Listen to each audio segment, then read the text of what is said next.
Let me start over again. Okay, let me call the meeting to order for June 7th, 2022 to order.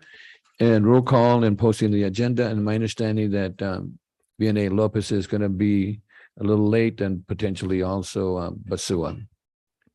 Roll call and posting the agenda. Councilmember Madrigal, Here. Councilmember Perrello. Here. Councilmember Turan. Here. Mayor Pro Tem McDonald. Here. Mayor Zaragoza. Here. The agenda for this meeting was posted in the City Hall Bulletin Board on May 26, 2022. Thank you. And we're going to item B. This is public comments on closed sessions items. At this time, a person may address a legislative body on any matters appearing on the closed session agenda.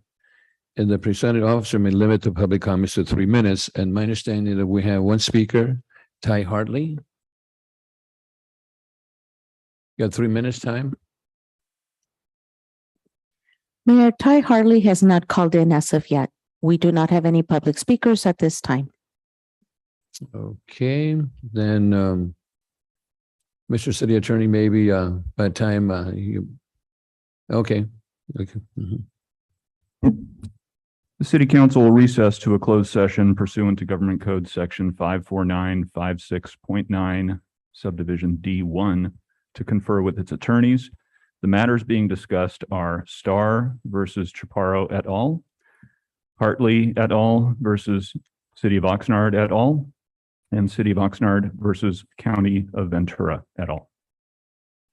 Okay, Madam Clerk, do we have Ty Hartley or any other speakers on items of the closed session items?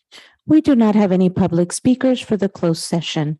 Thank you, Mayor. Okay, thank you. Then we're going to closed session. I'll return back at the opening ceremonies at 6 p.m. Thank you.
There are no actions to report out of closed session.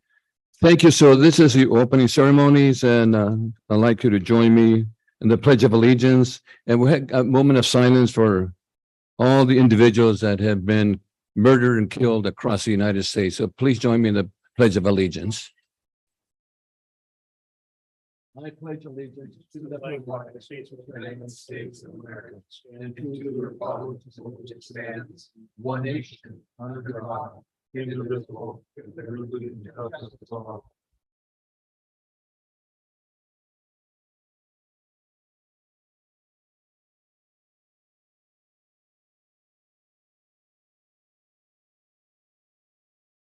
Thank you.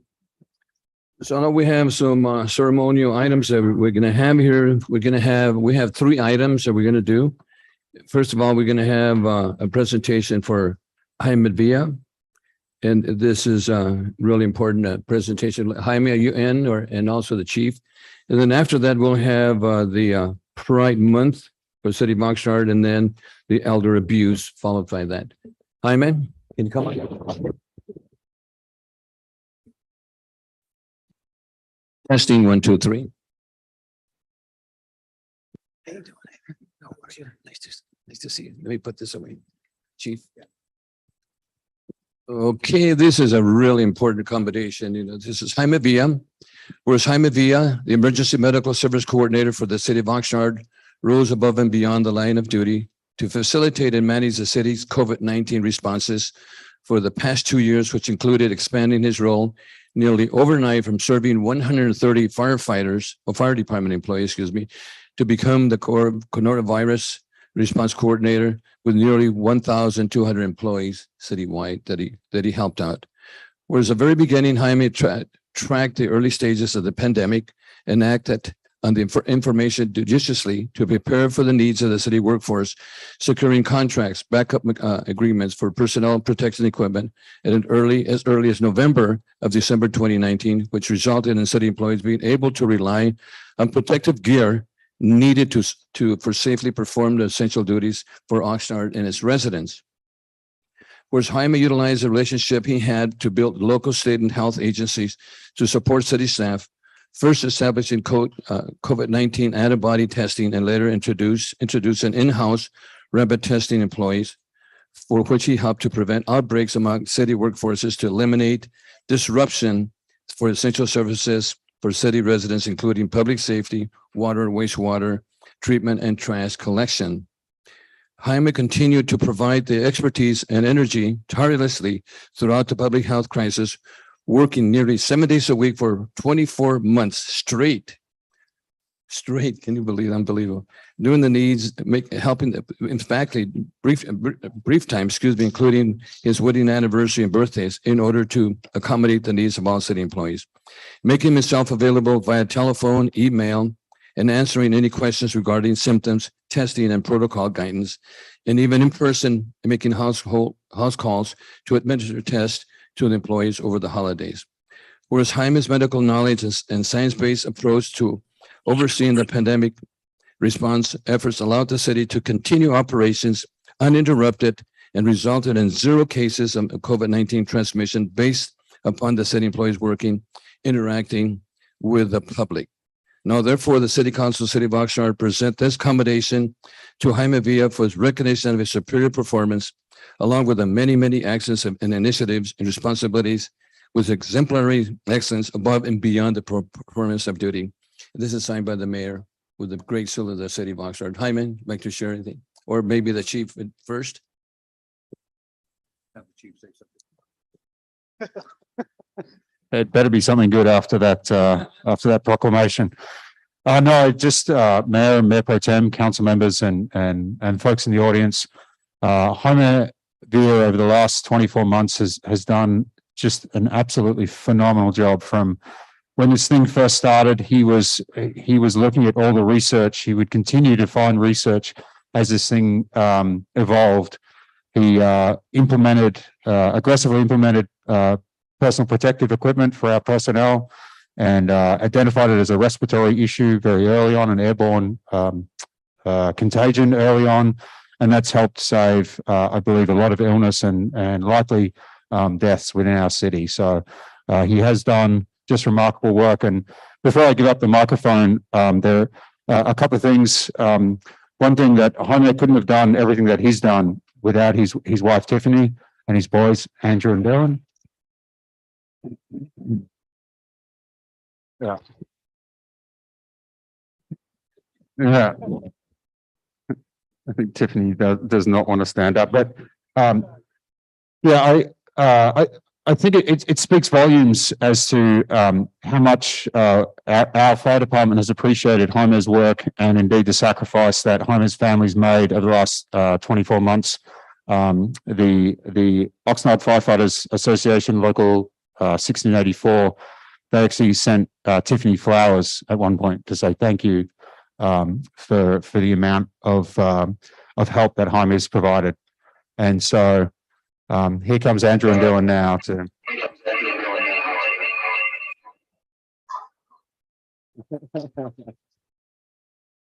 Come on, boys. And so one last thing that we would like to pass on in addition to this commendation is we'd like to, on behalf of the Oxnard Firefighters Foundation, we'd like to give you a gift card to Wood Ranch so you guys can go out to dinner and celebrate this commendation. So thank you so much. Sincerely.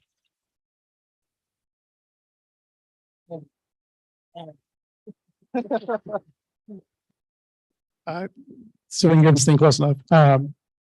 Yeah, what the chief said, I think it resonates. My family is really the reason I could do any of this work. Tiffany has dealt with so much over the last couple of years. So the reality is that I think resiliency really lies within the family. And so that's really the only reason I probably had the ability to continue going on when we retired. And I would also be remiss if I didn't say thank you to all the help I've had in the office. I mean, I've had so much support from staff and everything else. So I've been very fortunate. But thank you, Mayor Pro Tem, council members and staff. I truly appreciate this honor. Thanks. Okay, one more gift for the boys. Okay, here we go. Edible scorpion. Oh, boy, an insect. Let me see this. It's an edible, it's a scorpion that you can eat. Do you want to eat the scorpion? Or you can make your dad eat both of them. What do you want to tell people? I want my dad to eat it.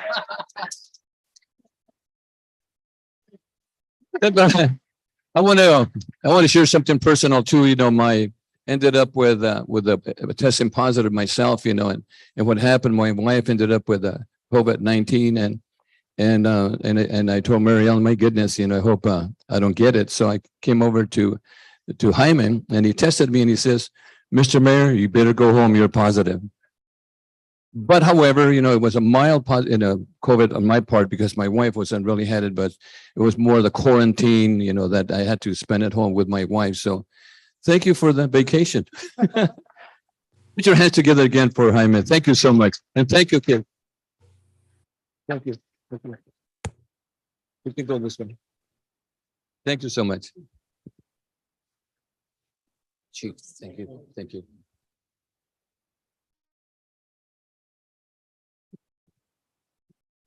Yeah. Okay. Okay, thank you. Let me see. Do we have Luis Andrade here? Luis Andrade.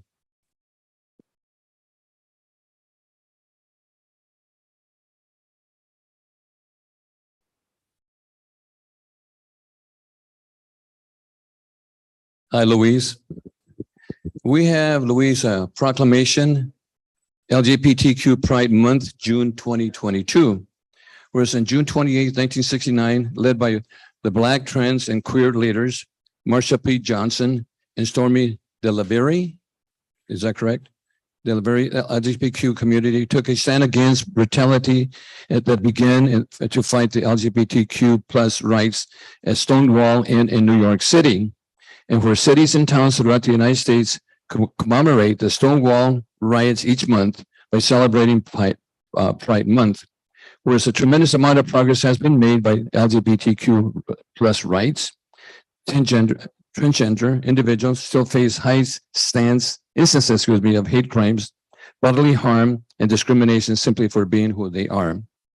Where despite the challenges of LGBTQ plus remain resilient and live and continued bravely by simply being themselves, building community and promoting equal rights for all. Whereas the LGBTQ Oxnard residents have existed since the city's founding, and many of the current residents, students, business owners of the city of Oxnard, including city employees who contribute to enrichment of the city, are part of the LGBTQ community.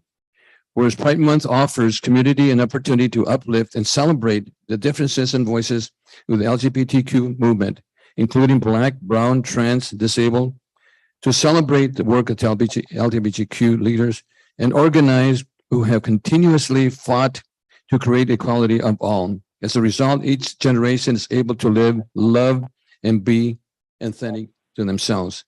Therefore, I see John Zaragoza, Mayor of the City of Oxnard, do by celebrate and proclaim the month of June, LGBTQ Pride Month, in the City of Oxnard, and encourage all residents to join and celebrate in the cultural accomplishments and contributions by the LGBTQ people.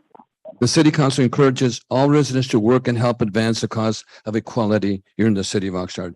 This is signed by the City Mayor John C. Zaragoza. Thank you, Luis. Do you want to say a couple of words? Sure. Thank you, Mayor Zaragoza. By the way, my dad's mother's last name is Zaragoza. So we're primos somehow, right? Yeah. I'm going to put this down just for a second. You want to hold this? Sure. Yeah. I had to write this down because I get nervous when I get up on stage. Want to make sure I don't miss a heartbeat or any words. Okay. First of all, thank you again, the City of Oxnard, Mayor Zaragoza. On behalf of Diversity Collective Ventura County, we are the leading LGBTQ community resource center in Ventura County. It is our pleasure to accept this year's 2022 Pride Proclamation from the City of Oxnard. At DCVC, which is our acronym, our mission is to provide accuracy, visibility, safety, and wellness for the LGBTQ plus community. We envision a Ventura County where LGBTQ individuals, inclusive of all intersected identities, have immediate access to needed services, are celebrated and treated with equity and respect. We stand on the shoulders of generations of LGBTQ plus activists, past, present, as we move towards creating the world we want to see. This proclamation acknowledges that the City of Oxnard is dedicated to standing with us together and marching forward in pride. And with that said, it is Pride Month, and I want to have the opportunity right now to invite you all and invite other members in your community, family, friends, colleagues, coworkers, you name it. The City of Oxnard is having their Pride March and Festival Saturday, June 25th in Plaza Park downtown Oxnard. And we are also having an upcoming Pride Festival August 20th, which is a Saturday at Plaza Park downtown Ventura, to celebrate again,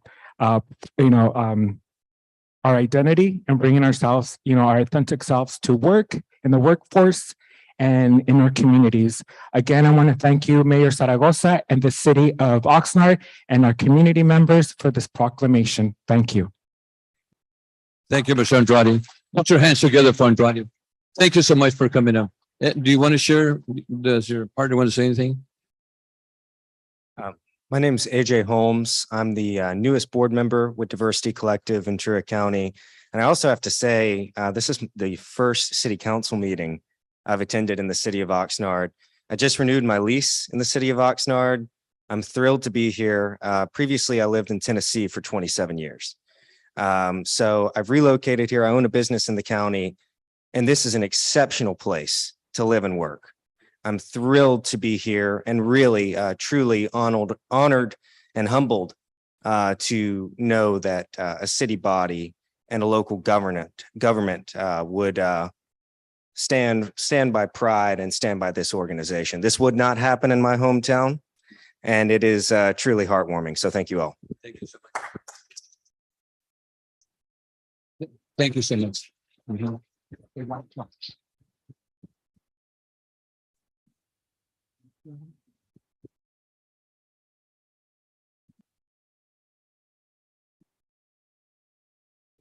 Thank you so much. Put your hands together for Luis. Thank you. Thank you so much.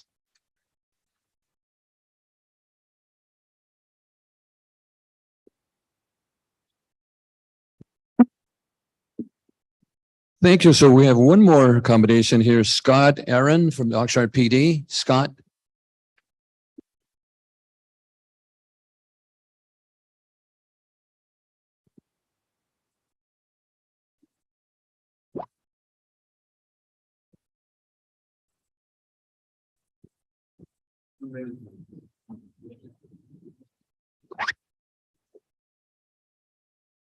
Do we have the whole PD here?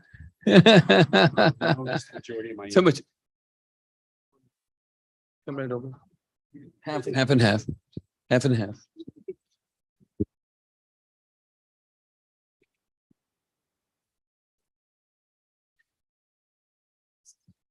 I thank you. Thank you. I'm the chief.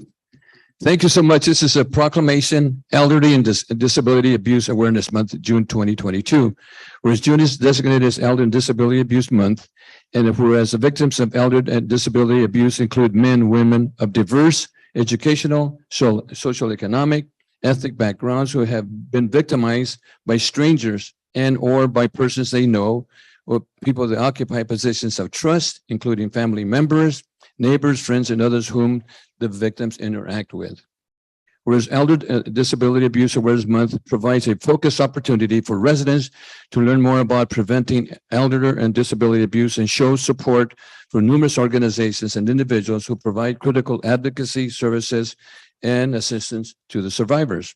Where the City of Oxnard Police Department and community-based organizations continue their efforts to end violence in our community and to assist survivors in believing that they have the right to feel safe and feel free from any abuse. Whereas we recognize the victims of abuse whose courage inspires all of us, and we commit to offering a helping hand to those who need and to remind them that they are not alone. Where we must continue to stand alongside advocates, survivors, service providers, law enforcement, and other criminal justice systems as they hold offenders accountable to provide care and support for the survivors during their darkest moments. And whereas the City Oxnard Police Department urges all residents to take a stand against elder, and disability abuse by raising awareness above those issues and the resources available to survivors seeking to escape abuse. Whereas the City of Oxnard recognizes that both awareness and reporting instances of suspected abuse, elderly and disabled will help keep our community safe, which is really, really important.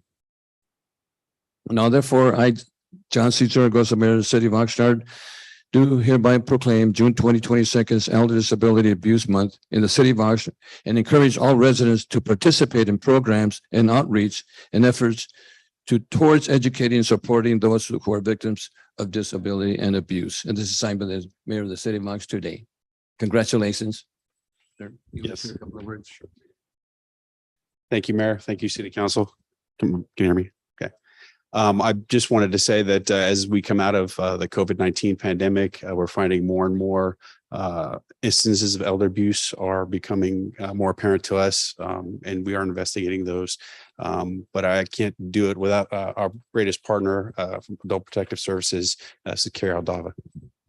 Hello, everyone. Good evening, Mayor Zaragoza and City Council members.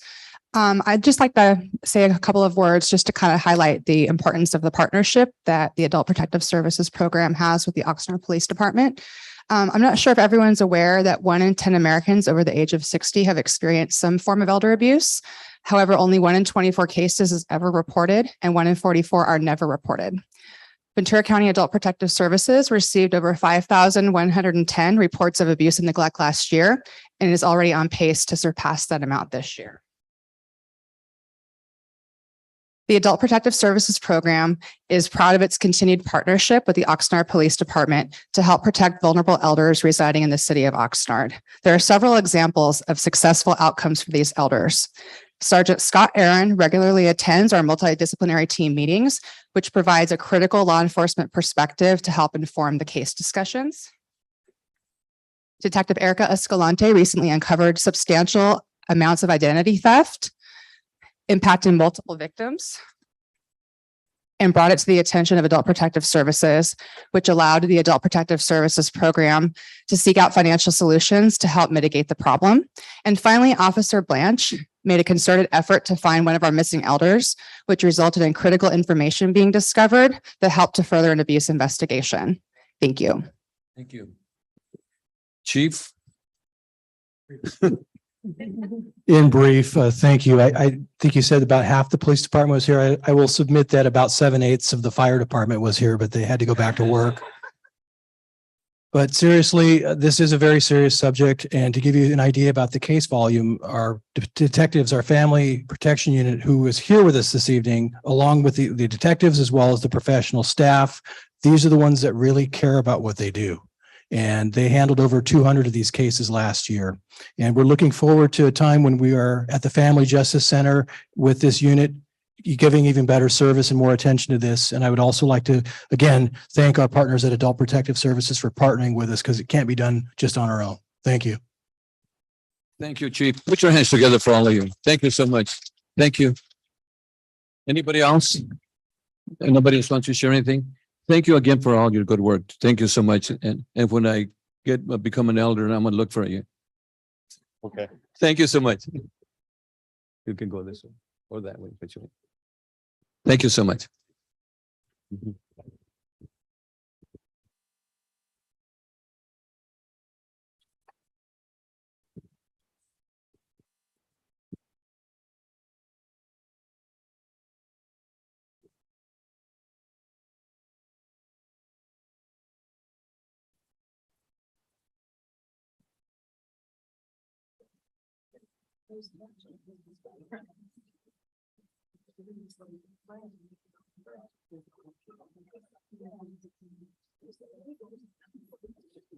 Thank you. So we're going to continue now with our next item is items not on the agenda.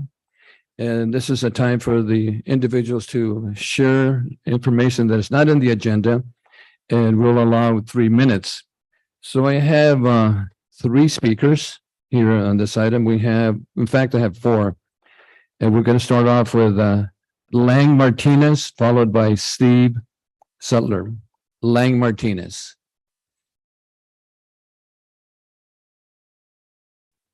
Okay. Okay. Is Lang Martinez available, or is he on?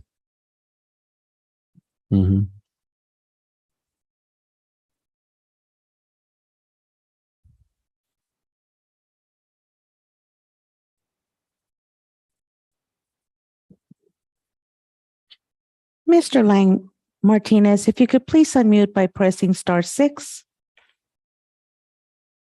Can you hear me? Yes, we Yes. can. You have 3 minutes to speak. Please go ahead. Yeah, good evening, Mayor Zaragoza, council members and staff. My name is Len Martinez. I'm a homeless advocate and downtown business owner. To date, I have witnessed City of Oxnard fumble around with the homeless issue far too long. The BC Star recently stated that the Oxnard homeless count is about 793. The number is predicted to go. The number is predicted to grow in the next few years. My concern is that the City of Oxnard has failed to respond with a comprehensive plan that addresses the homeless issue head on. While opening a $40 million shelter that will not even solve a small part of the problem while the homeless population continues to grow. What are we thinking? Now I'll show some respect, not even to comment. I would like you to answer my question, Mr. Mayor. Before the pandemic, I discovered that the County of Ventura had more than one-stop locations in the City of Ventura than Oxnard. How Oxnard had the larger homeless population, this issue has still not been addressed. Although Oxnard currently has 2 one-stop locations, or should I really say one, being utilized, the city of Ventura still receives more homeless support than the county of Ventura. Is this a race issue? Is this a class issue? Why does the largest city in our county with the largest, biggest homeless population receive less support from our county than smaller cities? Oxnard has the highest homeless death rate in our county. My hat goes off to the Salvation Outreach team. Bravo. Mayor, are you aware of this? I see you posing in photo after photograph as a champion of the community. The community voted for you because you promised to use your experience as a supervisor to develop a relationship between the city of Oxnard and the county of Ventura. Why is the largest city in the county with the most need not receiving the most resources? The community informed you that Oxnard has the largest Medi-Cal population in our county. Oxnard Medi-Cal population is so big, it takes 2 other county districts to match the city of Oxnard's Medi-Cal population. Mr. Mayor and City Manager, when will you address this? Recently, Mr. Mayor, you posed in pictures celebrating grand openings of clinicas by Clinicas del Camino Real. Meanwhile, Clinicas' incompetent board and leadership has canceled plans to open a senior care program that our community needs. Clinicas also lost doctors from Mexico. They were allotted through California legislation bill AB 1045. Mr. Mayor, instead of posing for pictures with these people, you should be consider advocating for the needs of our community. Mr. Mayor Zaragoza, members and staff, I've always said that respect is earned, not given. I believe the community is waiting for you to earn their respect. I bid you good night, staff council members, Mayor Tomas, aka Johnny the bus driver. You are driving this bus into the ground. Leg Martinez advocate, local business owner. Thank you, Mr. Martinez. Our next speaker is Stephen Sutler. Stephen, Mayor, Mr. Steven Settler is not available at this time. not available. Okay, so then we'll go to Jim Carr.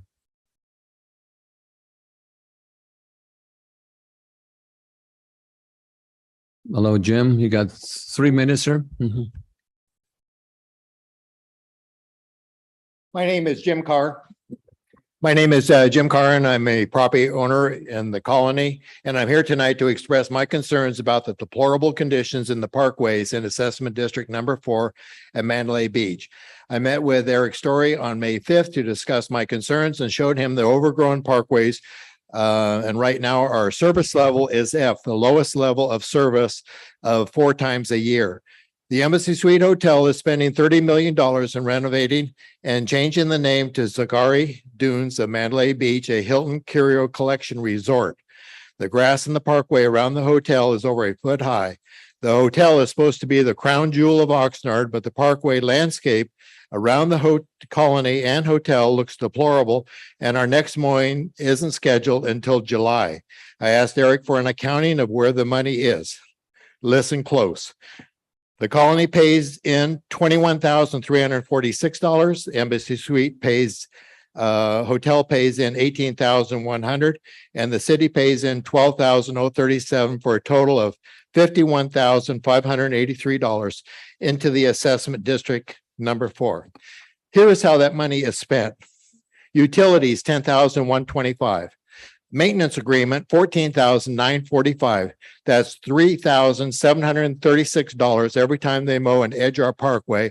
And that's for a total of 4 employees for 4 hours each, or $233 an hour. Not mad. Who did this contract?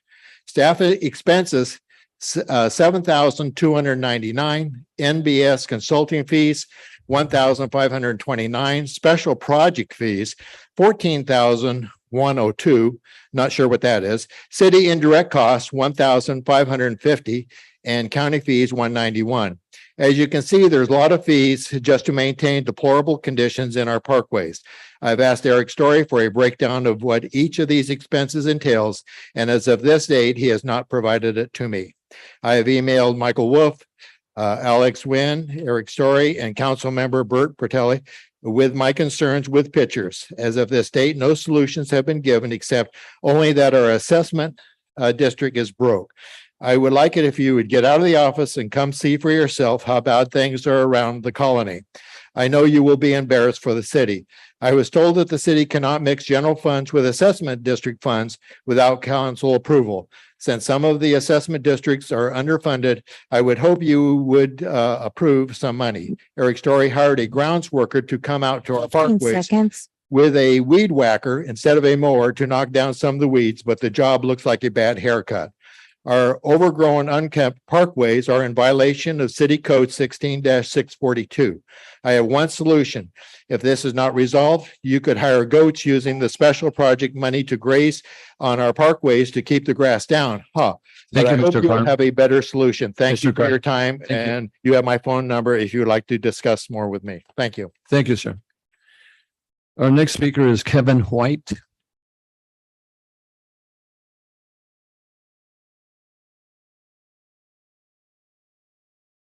Good evening.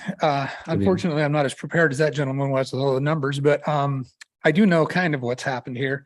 I live in Rancho de la Rosa. I was an original owner. I've lived in Oxnard for some time. I love Oxnard, but unfortunately, the city has not been well run in the past. When a couple of years ago, they told us they were going to have to raise our assessment for the maintenance of the common areas. And after a little bit of investigation, what we found out is the reason why we were underfunded is because the city was using the funds from our neighborhood to maintain areas outside of our neighborhood. And so once that was supposedly straightened out and they raised our taxes so they could get a handle on all the stuff that needs to be done in the city, I thought maybe that would make a difference. Well, my neighbor has an area, the city allowed the contractor who built those houses to use terrible trees. The city arborologist even acknowledged to me that they should have never planted those trees. And at one point, the city said they were going to remove them and replace them with new ones. And then later they told us, well, we'd like to do that, but we don't have the money to do it. So anyway, long story short, my neighbor's tree is lifting up the sidewalk, making it very dangerous. We have a couple other places in the neighborhood that are very dangerous because the sidewalk's being lifted up. I was in my garage working last month, and I heard the sound of somebody working out in front. Well, the city had come by my neighbor's house and done some measurements and done some marking on the sidewalk a couple of months before. So I thought, oh, maybe they're finally coming to actually fix the sidewalk. So I come out and I see a guy from the city of Oxnard on a ladder taking a sign off the post, the sign for street sweeping. And I walked out there and asked him, hey, what you doing? He goes, well, I'm replacing the sign. I said, oh, are they changing the days for street sweeping? And he goes, no, we just decided that throughout the city, we have two different sizes of signs for street sweeping, and we want them all to be the same size. Now, mind you, there's nothing wrong with these signs. They're perfectly good signs. But in their eminent wisdom, they decided they would go around to all the neighborhoods that had a different size sign for street sweeping, take these signs that were perfectly good and replace them with signs that were much smaller and look ridiculous on these big, tall signposts. And I thought to myself, that's not a very good use of city funds, especially when we need a lot of work done. And so I called the streets division to complain about this. After holding for a very long time, I was put through to an answering machine and told somebody would get back to me within 24 hours. I left a message with my name and my phone number, and nobody ever got back to me. So I just think that the city needs to be a little bit more responsible about how they spend money and use a little bit more common sense. Instead of replacing perfectly good signs, maybe fix the sidewalks and do some other things that really need to be done. I mean, it's just common sense, and it seems to be lacking in the people that are running the city. Plus, when I call part of the city and leave a message and I'm told somebody will call me back within 24 hours, I expect they would actually do that. Mr. White, thank you. And I know the staff is here and staff will get to you on that. And our apologies if nobody called you back. Thank you. Okay, our next person, the speaker is Alicia Purcell. 3 minutes. Thank you. So at the last city council meeting, I came to speak on the item for placing our term limits measure on the November ballot after an appeals court ordered you to do it because you had acted illegally to keep it off the November 2020 ballot in a way that the court said served to, quote, deny voters their rights, end quotes. And in my comments, I, one, quoted verbatim from the court ruling. Two, I said that during the October 15th, 2019 council meeting, the city manager and city attorney expressed an understanding of the very law, which was the basis for the court ruling that your actions were illegal. See the 2-hour, 8-minute, 5-second timestamp of that meeting video. 3, I said that 3 months later, the city attorney openly advised the council to act in a way that was actually contrary to that law. See the 3-hour, 5-minute, 25-second timestamp of the January 21st, 2020 council meeting video. And 4, I pointed out that some of you were visibly laughing and smiling as you voted to deny voters their rights. See the 3-hour, 6-minute, 52-second timestamp of the January 21st, 2020 council meeting video. And when I finished speaking, Mr. Rozelle from the city attorney's office said my characterizations were, quote, false, and they simply did not occur, end quote. But I just gave you the video timestamps that show that they were true and they did occur. Speaking of a letter from one of our attorneys, Mr. Rozelle proceeded to tell the council that the day before the council took its illegal action on our term limits measure, quote, their own lawyer, before the council took the action, agreed with the approach the city took. Then after the council adopted, then the attorney flipped and took a different position, end quote. Then Mr. Rozelle said my commentary was, quote, inappropriate, unprofessional, and is not consistent with the facts, end quote. Then Bert Perello piled on, repeatedly saying to me, facts and evidence matter, implying that I had somehow been proven wrong. And he suggested I should get a copy of that letter. I do have a copy of that letter. And what Mr. Rozelle told you about it was false. The letter to which Mr. Rozelle referred was not written by the attorney who handled our term limits case. It was from a different attorney. It was about a different subject. It was instead about your illegal action the prior week regarding 3 other ballot measures. But the public was told that our same attorney had allegedly urged you to take the illegal action and that he later, quote, flipped and took a different position. That was false and did not happen. Different attorney, different subject.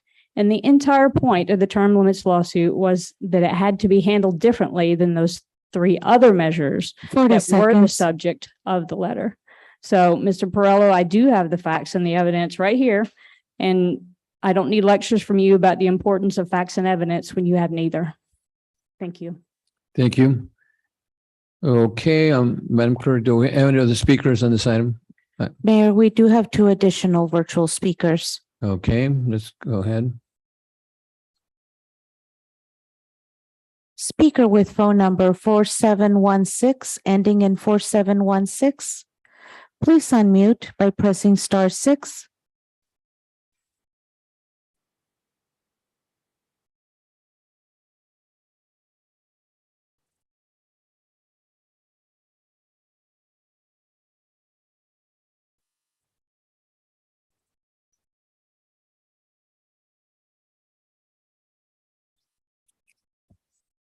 Public speaker on hold with phone number ending in 4716. Please unmute by pressing *6.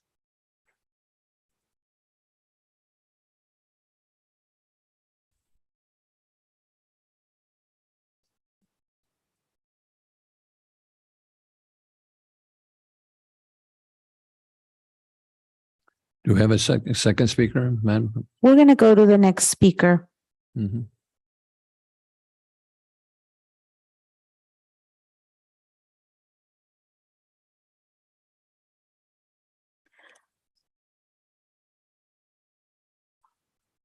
Hi, can you hear me? Yes, we can. You have 3 minutes to speak. Please go ahead. Hi, this is Douglas Portello. Good evening, Mayor Pro Tem, City Council, staff, and the public. The issue I'd like to raise today is about some mulch that was dumped over on Ventura Road.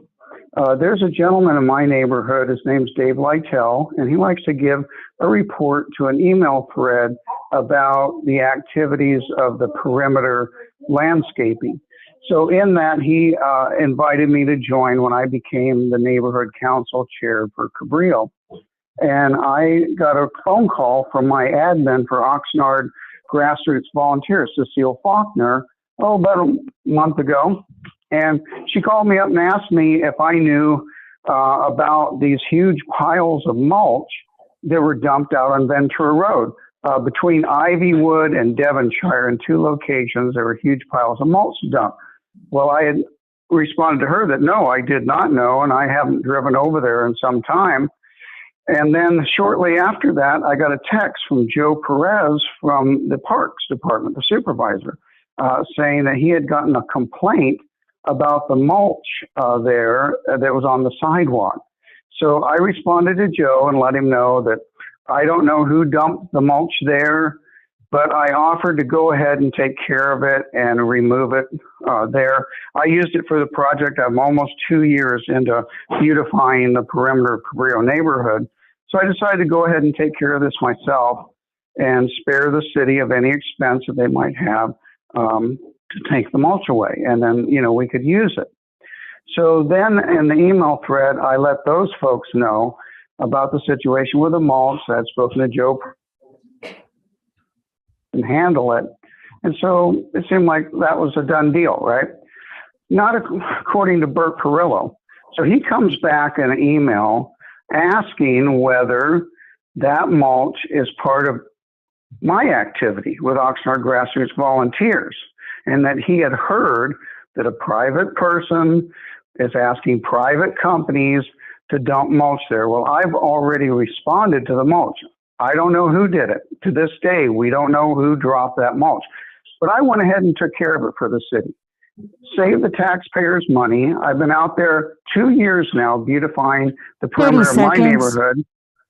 And it's just unfortunate that our city councilman would have to make these kind of insinuations when I've already answered the question. And he actually had a police officer call my home. So I really don't appreciate that at all. Okay, thank you. Madam Clerk, any additional speakers on? No additional speakers at this time. Thank you, Mayor. Okay, so that 4716 didn't reply then. Okay, thank you. Then our next item is item G, and this is a report from the city manager. City manager. I'm going to get the presentation up.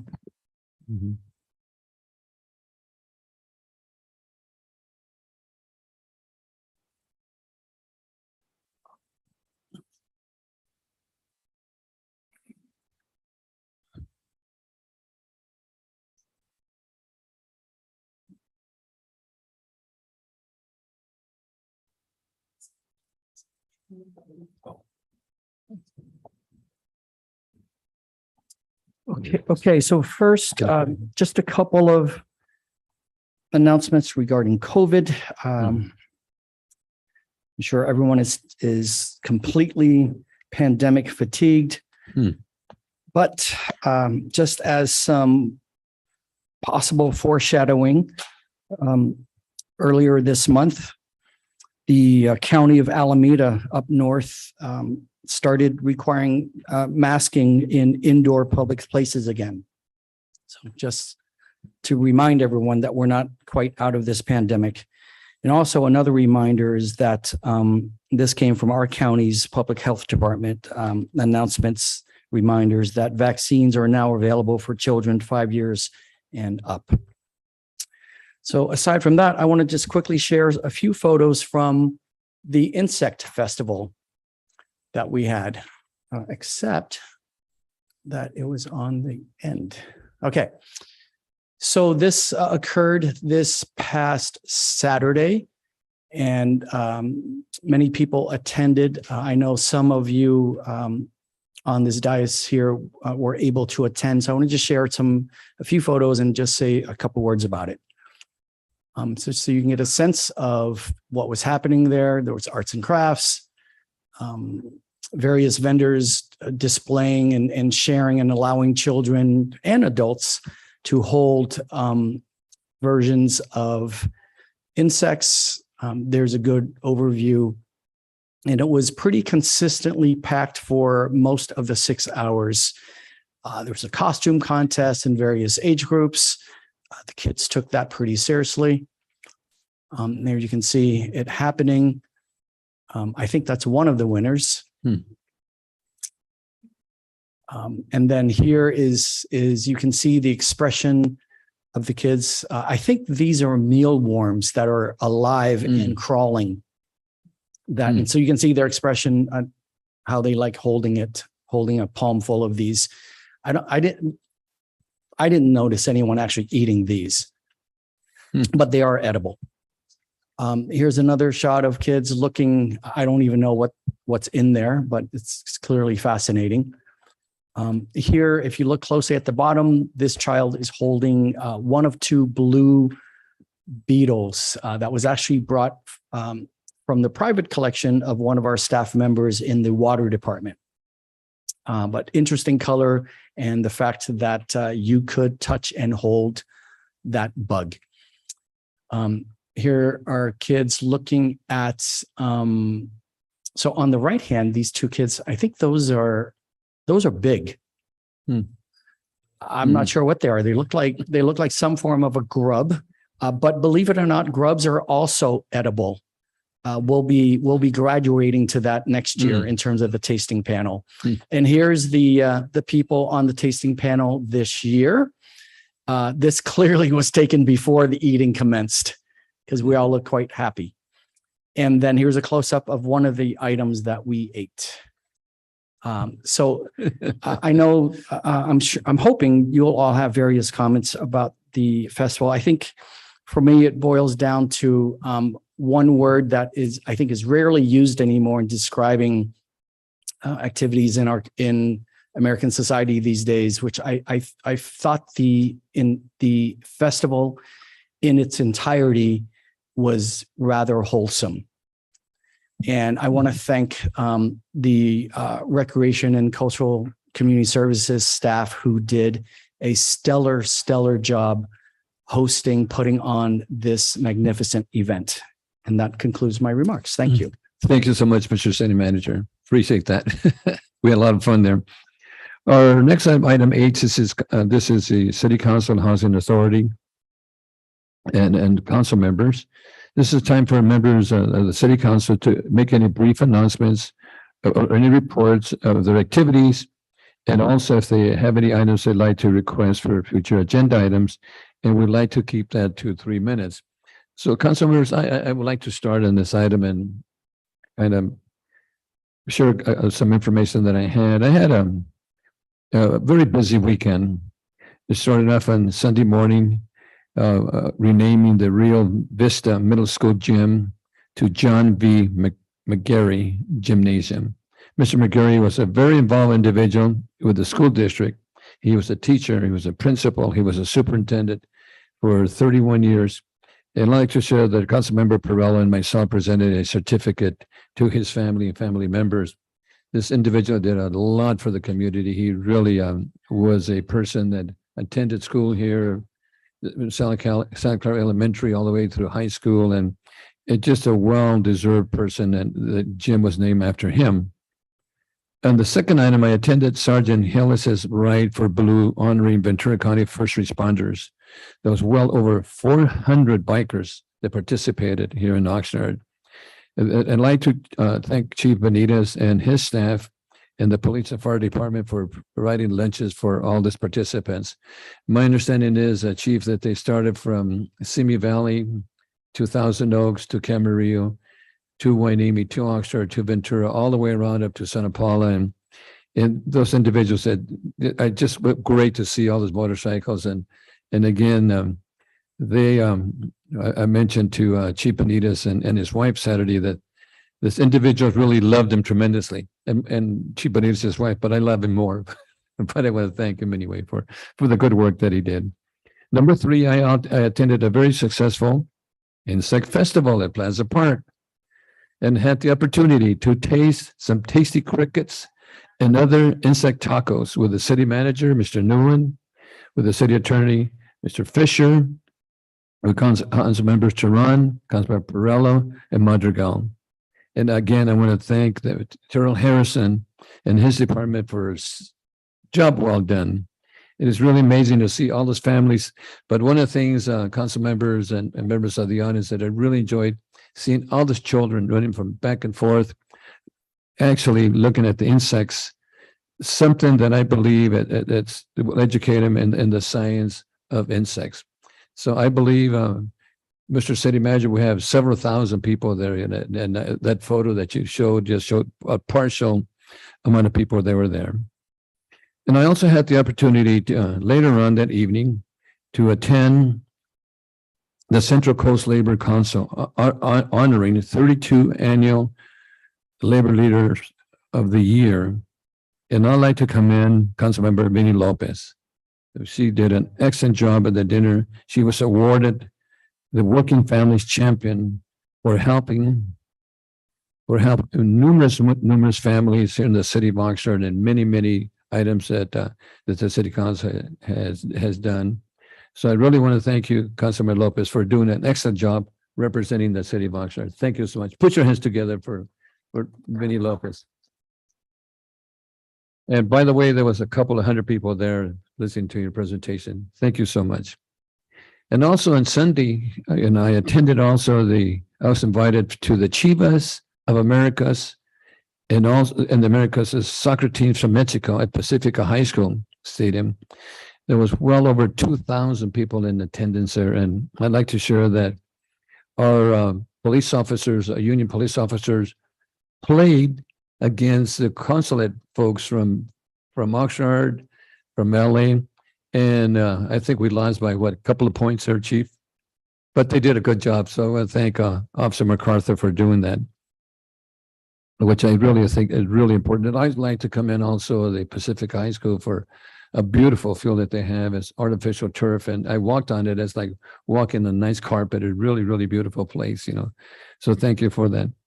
And finally, council members, I'd like to request from staff an item to be replaced in future agendas to discuss a council's position and proposed legislation to address gun violence and regulations of how to access firearms with our state and national items.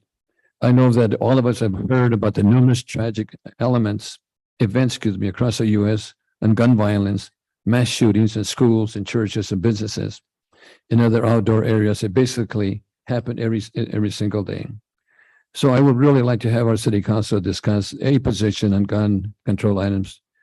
And I also believe that gun violence can also happen here in Oxnard. I really hate to say that, but we're not immune from that at all, So I'd like to request that the staff bring back that resolution.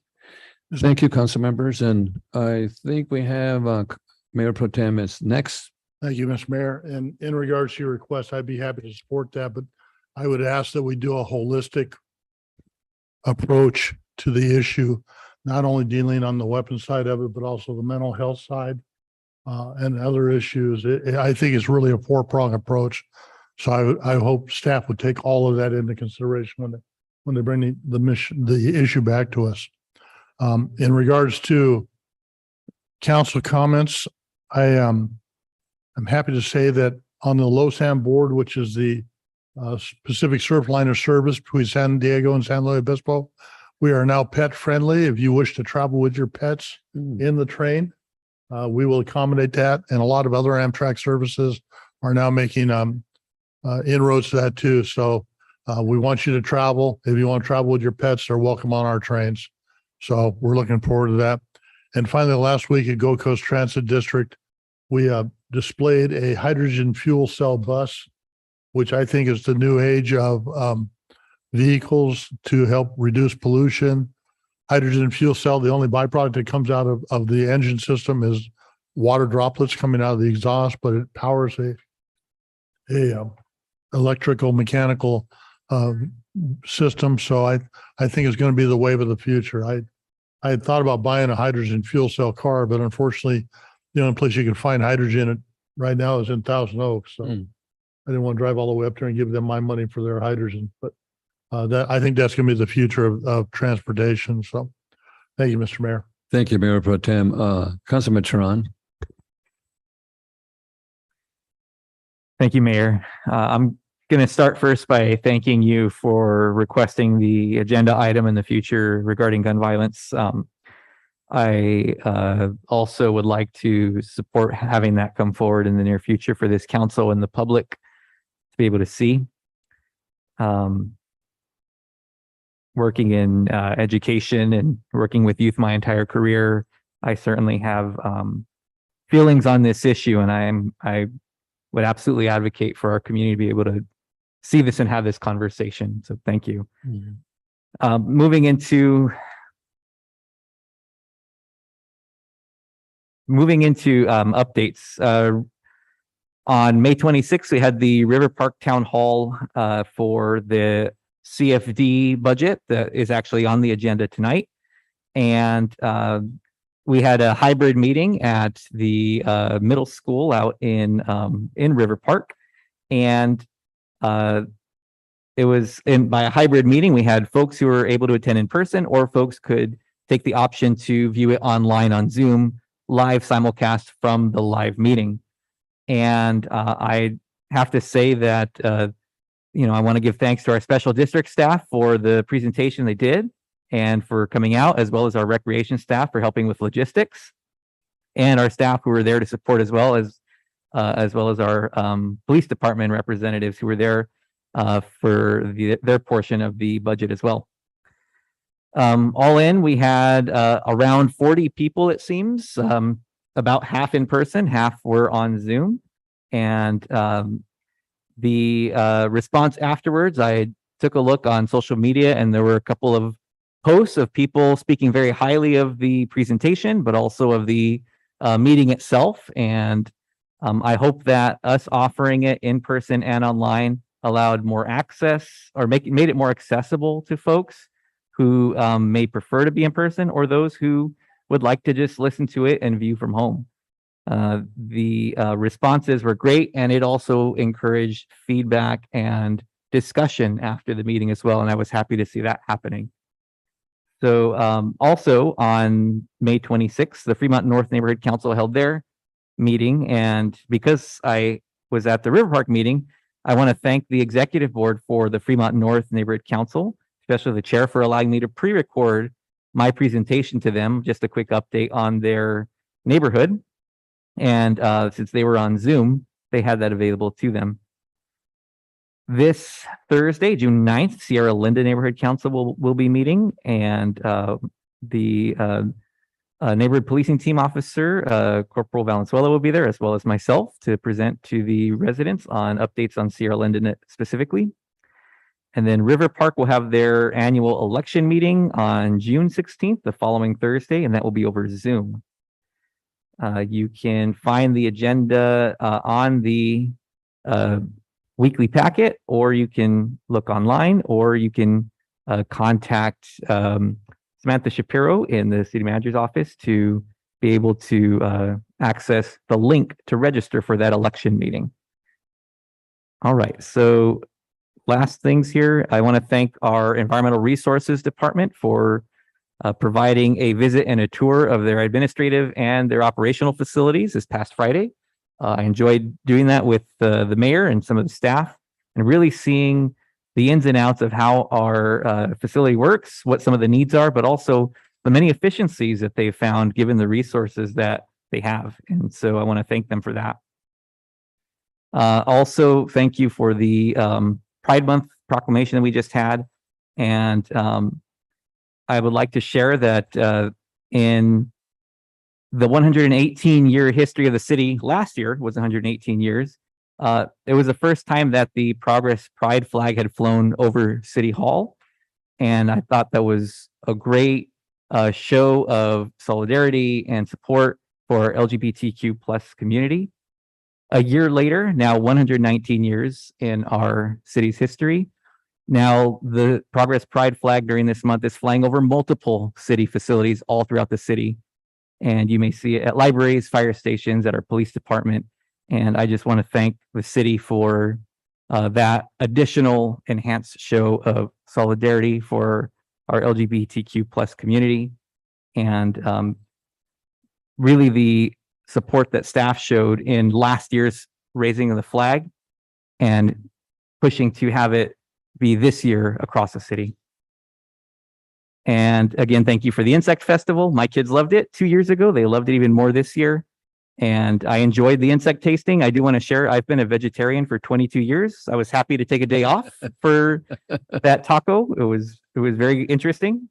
And so the insect's a vegetarian? Yeah, that probably counts, right? So I really appreciated the opportunity, and it was all in good fun. My family enjoyed seeing it, and I enjoyed doing it, and I hope the community enjoyed it as well. And my very last comment, June 12th will be my daughter's 10th birthday coming up. And it's another opportunity to remind folks that keep your family and loved ones close to you. Our daughter was born 8 weeks early and weighed 4.6 pounds and stayed in the NICU for a month before she came home. And now she's almost as tall as my wife and I both. And so I just want to wish Charlotte a happy birthday. So those are my comments. Thank you, Mayor. Councilor Madrigal. Thank you. Real quickly, as previously was stated, had a great time at the insect festival. It was my second go around. So I think I was a little bit more used to the taste. So I would say that this time around, it tasted better than in 2019. But maybe next year it'll taste even better. Anyhow, a couple things going around. Schools will be graduating soon, so that'll alleviate some of the morning traffic around the city. But at the same time, you're gonna have kids out at all times during the day, so always be careful when you're out driving. And then lastly, this upcoming Saturday, they're unveiling a mural in La Colonia neighborhood. I've seen previews of the mural. It wasn't completed yet, but it's a wonderful mural dedicated to mental health. So if you have time, please stop by this Saturday at 11:30. So thank you very much. Thank you. Councilman Basila. Thank you, Mayor. Last week, I actually attended a tour of the Boys and Girls Club here in Oxnard. It had been many, many years that I'd been inside, and the only reason I was inside during that one time was for a basketball game. But other than that, I had never really got the opportunity to, see all the great benefits of the Boys and Girls Club that they offer to the community. So I want to thank the CEO, Aaron, and the Director of Advancement, Andrew, for their time and hospitality that they gave me during this. And last but not least, I want to echo your comments and the other fellow council members in regards to gun control. Obviously, the incident in Uvalde hit us at home, especially me with my children. So definitely something I'm going to support. And I thank you for bringing that up. Thank you. Thank you. Councilmember Perrella. Thank you, Mayor. The city sent me to a conference in Long Beach, and it had to do with coastal sea level rise put on by real estate organizations from Ventura and Santa Barbara County, having to do with sea level rise from the northern to the southern borders of our state. Extremely interesting. They had various attorneys on panels. They had the chief attorney for the coastal commission. There was a lot of back and forth. I'm very glad I went. Did not have high expectations, and I was very surprised. It was very well attended, and not just the attendance, the information that was given. One of the things that was bizarre, and I want to thank Kathleen Mallory, who went down from the city of our staff. One of the things that came as a big surprise to me was there is a move afoot because of something called climate change. And the insurance industry and the real estate industry often don't see the same things on the same viewpoint. But there is a move afoot. I personally don't think it's going to get very far to attribute things like hurricanes, tsunamis, various other things that would be considered natural events, which would not be covered under insurance. They would be covered under what they call acts of God. So the insurance doesn't cover it. Now they're deemed that possibly these will be determined to be man-made, man-caused because of climate change. They tried to pin the Coastal Commission attorney down on that point, and he said, the law currently states, this is what it says. I personally don't think it's going to change, but it was extremely eye-opening. It was a nice time. And if you get a chance to go to Long Beach, it's a tremendous city to see. And if you get a chance, for God's sakes, go look at the bridges. The bridges are fabulous. With that, I also had an opportunity to go to the Clean Power Alliance as a representative for the city and something came out that was disturbing. And I want to give a compliment to Los Angeles County Supervisor Sheila Kuehl. In plain English, she flat out stated what needed to be stated. In the previous years, the San Diego Power Company, PG&E, and Edison had required the agencies, citizen agencies, Clean Power Alliance being one, to put up so much money in case something were to go wrong with their agency to make Edison whole. This is going before the Public Utilities Commission very shortly. There's not a lot of time to make a decision, but it was sprung on this organization that the amount of the money, which ranged from $147,000 to $174,000, typically over the years for the three agencies, Southern California Edison decided this agency needed to put up $98 million, $98 million, a 16,000% increase. Ms. Kuehl, to her credit, she didn't pull her punches. She said, it seems like a move to try to put this agency out of business. I subscribe to that.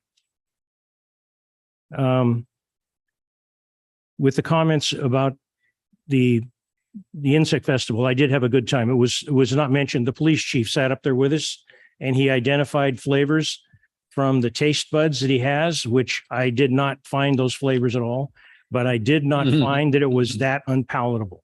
It was different. I'll tell you, it was different. And the public that was there, two events have happened recently in this city. And with inflation and the costs and people, everything getting expensive, we've recently had an Asian Pacific Islanders event at the PAC, free. We recently had an insect festival at the Plaza, free.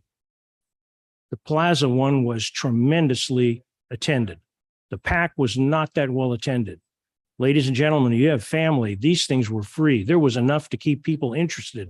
It wasn't trying to con you to spend your money. It was an educational opportunity for a lot of people. The city manager pointed that out in looking at different things. This is something that I thought was a little weird, insects, but the attention in the public, and as a matter of fact, they gave us a t-shirt. And I'm wearing the t-shirt and I'm coming out and I'm walking done, I'm all done. And an elderly lady gets out of a car and she's there because her daughter brought her to see the insects. And then more kids get out of the car. So I asked her, you want the t-shirt? She said, yeah, I'd like to give it to my mom. So I give her the t-shirt, no sweat off my back. But these people had come from Moore Park to see this event. There's an opportunity here to get more educational stuff for our population. And again, free, two big events. The comments with respect to the guns, I subscribe to that, but I also subscribe to each time there's an event, politicians make statements, they take pictures, they make speeches. And that's something I don't want to do. I don't want to take part in that. But I did take part in listening to the news this morning or this afternoon. Matthew McConaughey was testified in Congress. And very troubling, extremely disgusting comment. The only way they could identify one of the victims was through the Converse tennis shoes she was wearing. The only way they could identify her. That's right. I don't know how we get this to stop in this country, but Mayor Pro Tem is absolutely right. Mental health is a big, big part of this. And sometime we get our police chief to tell us, because he's shared with me, how many military style weapons they take off the residents in this town for illegal activities. Way too many times. The comment that was made by a neighborhood chair, Mr. Partello, if anybody wants to see the emails exchange, I'll gladly share them. But when a neighborhood council chair claims illegal activity is taking place in my district, I'm going to turn it over to the police department. I didn't direct any police officer to go to his house. You can put spin on however you want. Thank you very much, Mayor. Thank you.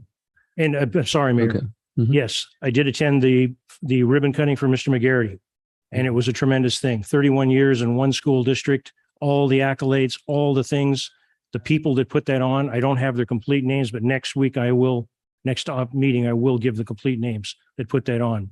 because as the mayor said, he had to attend a motorcycle run.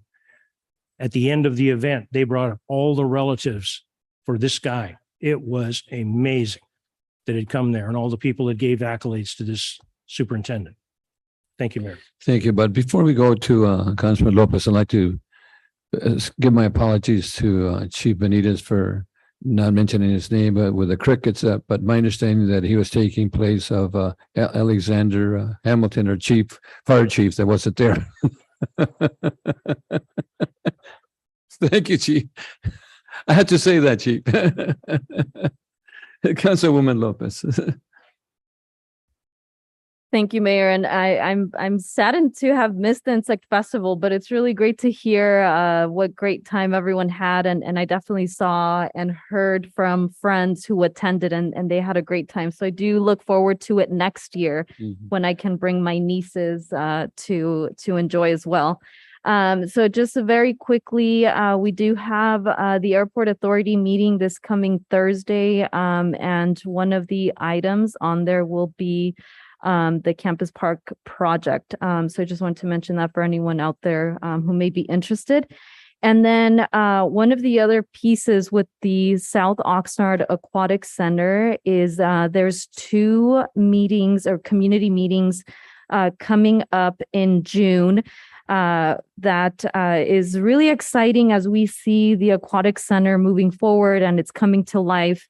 So I wanted to share a little bit of the dates. The first community meeting will be Wednesday, June 29th from 6 to 7:30 at the South Oxnard Community Center located at 200 East Bard Road.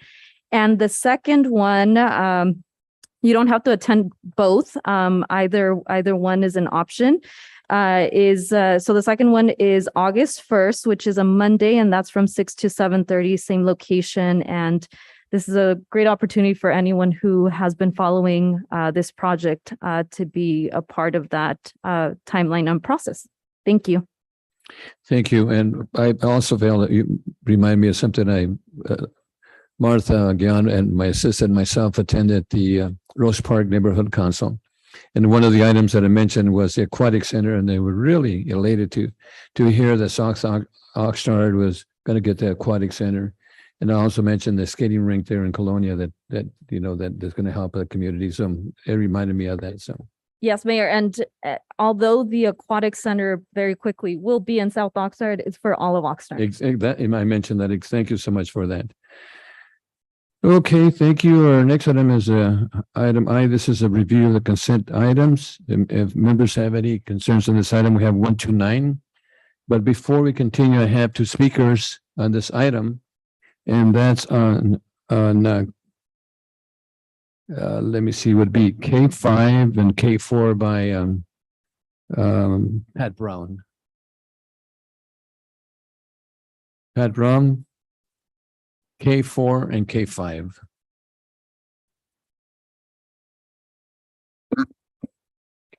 Okay, for those who don't know what K4 and K5 are,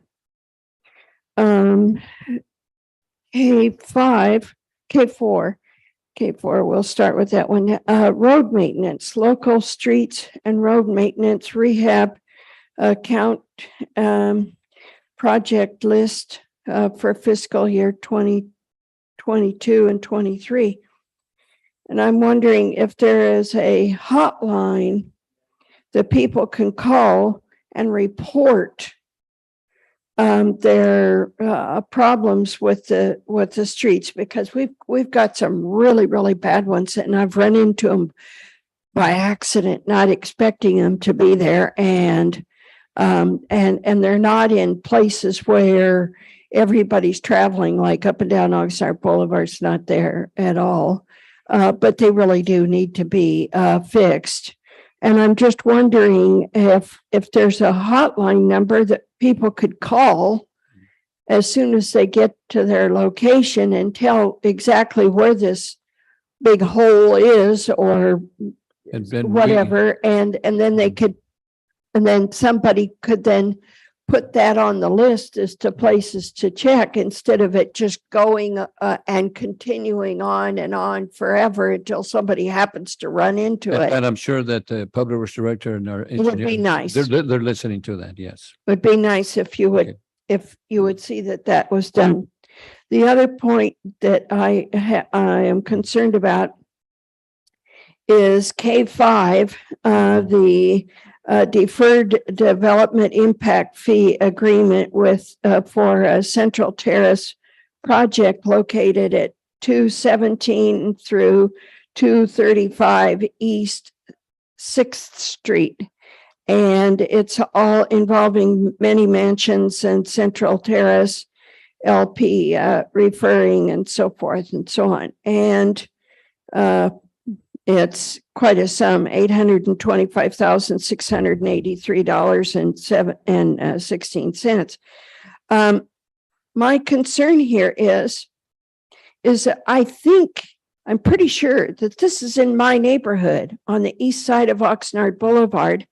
And if this is the vacant properties, I would like to, and if they are actually going to go into redevelopment and whatnot, before we get too far down the road, I'd like to be notified as the chair of the Five Points Northeast neighborhood so that I can get a meeting together of the residents who live in that area, because there are a lot that live in the area, so that we could have a say and find out what this is all about, maybe give some good suggestions or whatever, instead of being just totally left out in the cold with nothing.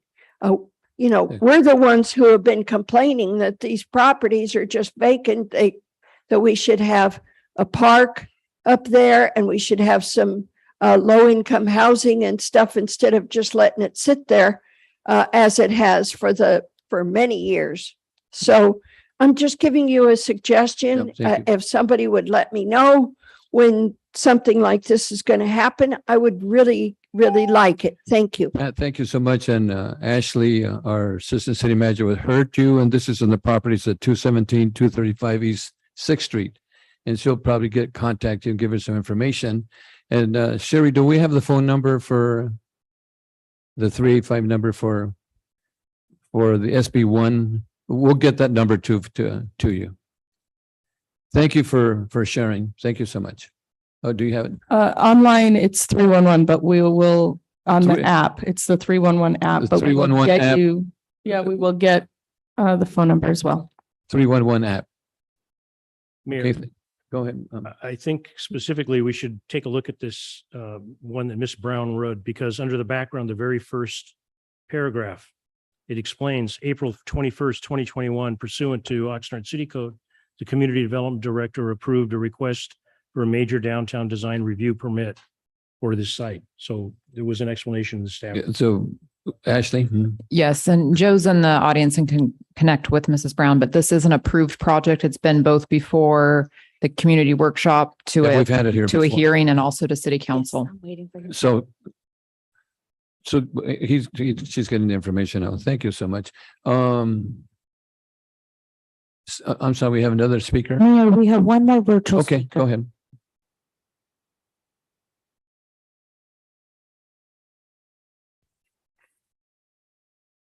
Hello? Yes, hi, can you hear me? I'd like to Yes. speak on the K6 item. Sure, go ahead, sir. You have 3 minutes to speak. Thank you. Yes, this is Doug Portello. Good evening, everyone, again. I'd like to speak about the Amazon credit situation, where it was exceeded by $52,000 on the $200,000 limit that was set. And I have a few questions on how that could possibly happen. I think I know one of the reasons that it could possibly happen is that Phil Molina, our duly elected treasurer, he has been removed from his ability to do his statutory duties. And I think if Phil was on the job, we had our watchdog on the job, I don't believe this would have happened. But what I find also incredulous about this situation is that instead of just saying, look, a mistake was made here, you know, it was overspent, right? 52,000 out of 200, that's a lot of money. They're kind of doubling down by asking for an increase of $100,000. So you're going to pay for the 52,000 that was over because Amazon wants their money. I get that. But then you're rewarding bad behavior with another $48,000.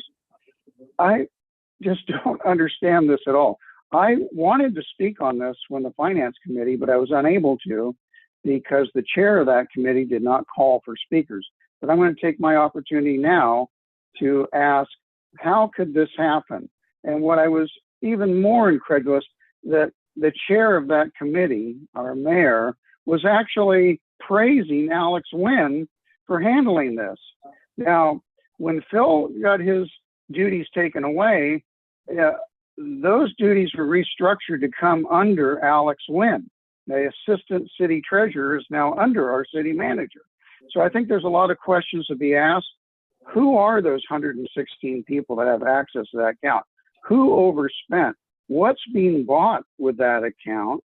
And why wasn't there safeguards in place? Now, it was blamed for the software program, but what humans were involved in keeping track of that account?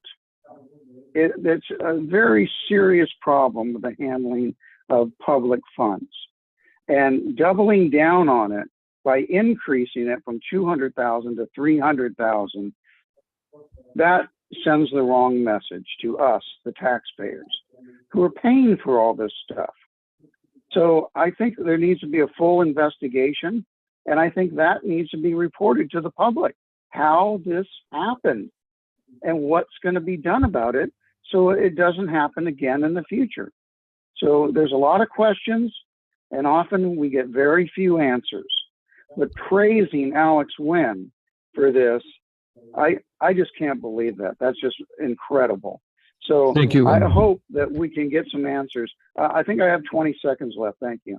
Thank you so much, Mr. Nguyen or Betsy. But before we hand you up, let me share something. That governance and finance and governance committee, when you can look at that video. I called for speakers on that date and nobody answered. So I just want to share with Mr. Bartello that I did. You can look at the video, and I did call for at the time. So no, my apologies if you didn't hear it. No, okay, thank you. That's it. Thank you. Look at the video, and I did call for speakers at that time. Thank you so For much. non-agenda items, not for that item. Thank you. Okay. That was a brown. Any other speakers? No additional speakers. Thank you, Mayor. Thank you so much for that. So, council members, we have items 1 through 9, consent items. What's the pleasure of the board? Mayor, I'll move approval. I'll second. Okay, move approval. But Councilman Tehran, do you have excuse me for, you wanted to share something? Yes, thank you. That's fine that we have the motion, the second. Just as far as discussion, did our city manager wish to respond? There were some important questions that were raised regarding the item K6, and if you have answers to that, I think it would be appreciated. So what I'd like to do is, because this represents roughly a $52,000 variance over a $600 million budget, I'd like to go ahead and get it through tonight. But we will bring an expanded explanation, no decision needed, back to both the Finance Committee and the council meeting in the near future. Thank you. Thank you. Karan, I'm sorry. Yes, thank you.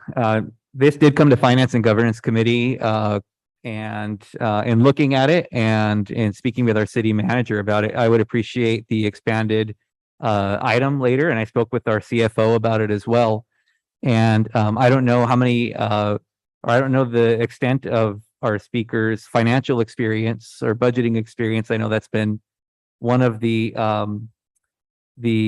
comments that's been made about the council in the past, current and past councils. But if you have a variance that is consistently over fiscal years set at one mark, but is showing a need to be at another mark that's higher, well, perhaps you need to reevaluate what the needs are or reevaluate what the budgeting level is and see if that needs to be now the new baseline.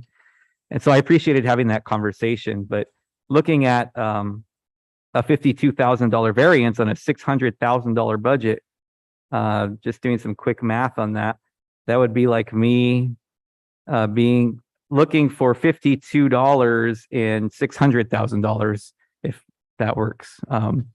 But I appreciate the conversation around it because as was mentioned at Finance and Governance and as is brought up tonight, if we have variance in our budget, we're evaluating, well, what's going on here? How do we right size that? Or do we need to increase it? Do we need to decrease it? Do we need to look at efficiencies? So these conversations are important, but looking at this item, a lot of it, correct me if I'm wrong, was PPE that was purchased. That's right. Yes, that's correct. That's right. Okay, I appreciate that. And PPE, personal protective equipment, as the public may know, has been in high demand over the last 2 years for a fairly obvious reason. Councilmember Madrigal, myself, and Councilwoman Lopez are all wearing PPE tonight, as are many people here. So the importance of this item can't be understated, but it's also important to look at the facts behind it and the actual context behind the variance. So I appreciate that information coming forward in the future. Thank you, Mayor. Thank you. Councilman Basua.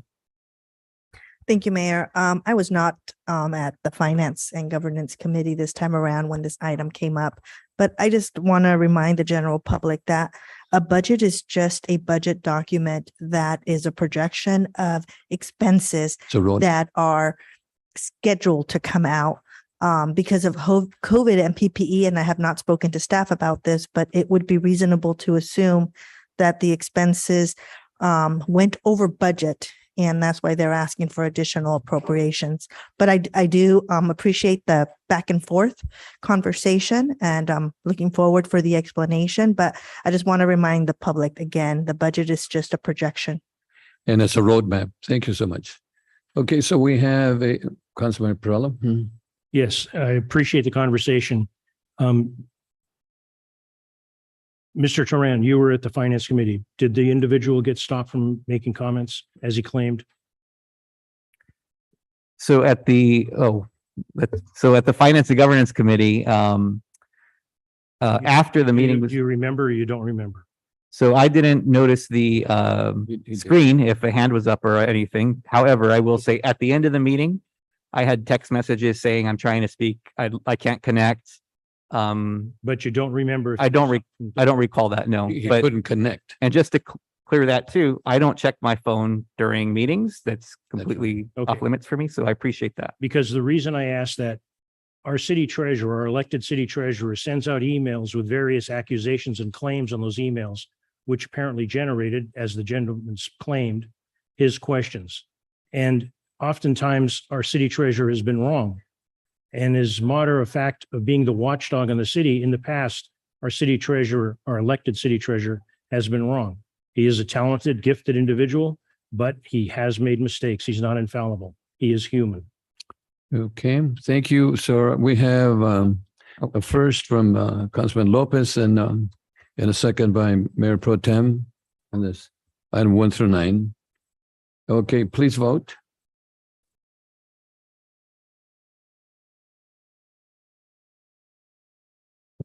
Motion passes 7-0. Thank you. Thank you. Our next item is L1. This is a reports by City Manager Department, and this is the approval of the proposed special event support programs for budget FY 22-23. In the recommendation that the City Council, 1, approve a city's new proposed special event support program, and 2, allocate $115,000 towards a special event sports program for FY 22-23. And again, this was required by SMM, a pre-recorded presentation. Mr. Nguyen. Yes, I want to make a quick introduction to this item.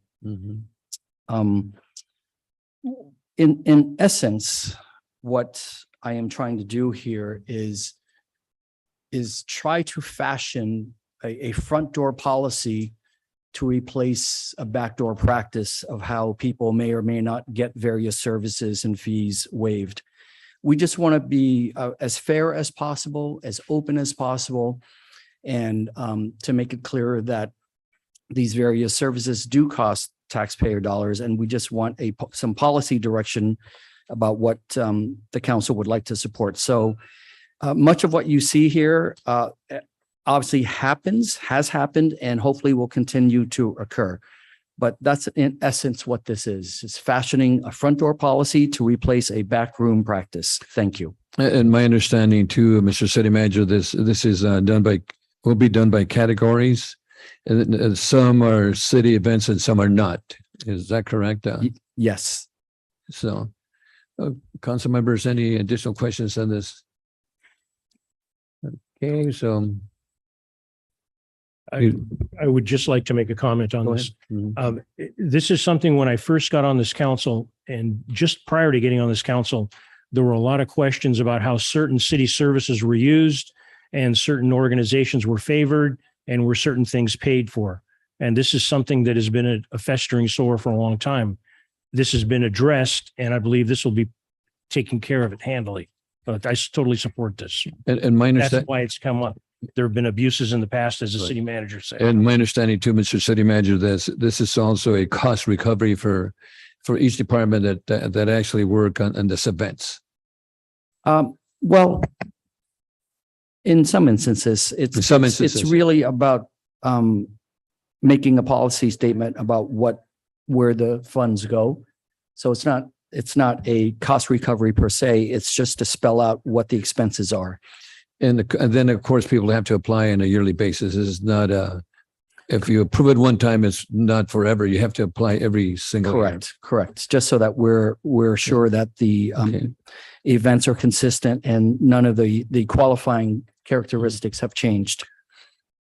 Thank you. I'd like to make a motion to approve this item. Second.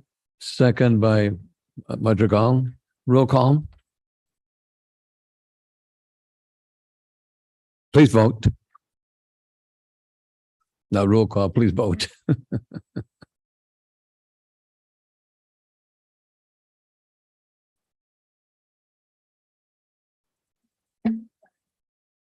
Thank you. Our next item is item 2. This is a Public Works Department Utility Ratepayers Assistance Program, a project assist update.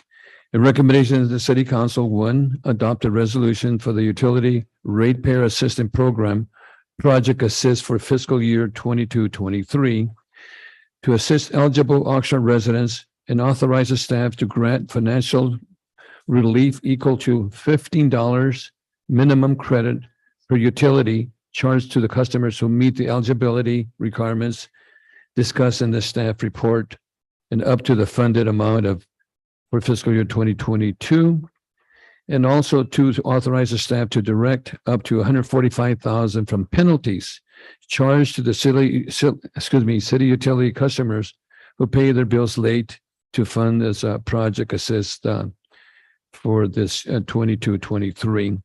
And again, as required by Measure M, this is a pre-recorded presentation on this item, and we have Mr. Michael Wolf or either Jay Duncan. Any questions, council members on this item? Councilman Perrell? Yes. Attending a finance committee meeting for the groundwater management, similar subject came up. We are funding this because of late payments. If people ever do pay all their bills on time, we will not have this source of funding. It will be exhausted eventually. And so, unfortunately, we're needing people to not pay their bills to have the funds for this, which, that's their choice.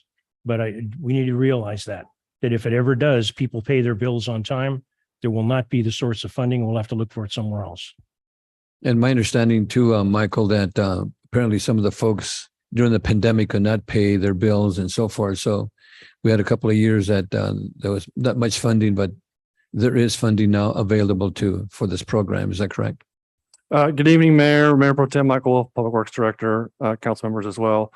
That's correct. So for quite a while during the pandemic, we weren't charging penalties associated with the late fees. So there was not collection of fees during the pandemic as a direction from council for that.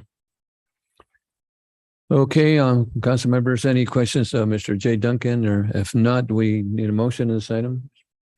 We don't have any speakers on this. No speakers, Mayor. Thank you. Okay, we need a motion approved by, Mr. Mayor, I'll move approval. okay, second by Basua. Mayor Pro Tem first and second Basua, please vote. Motion passes 7-0.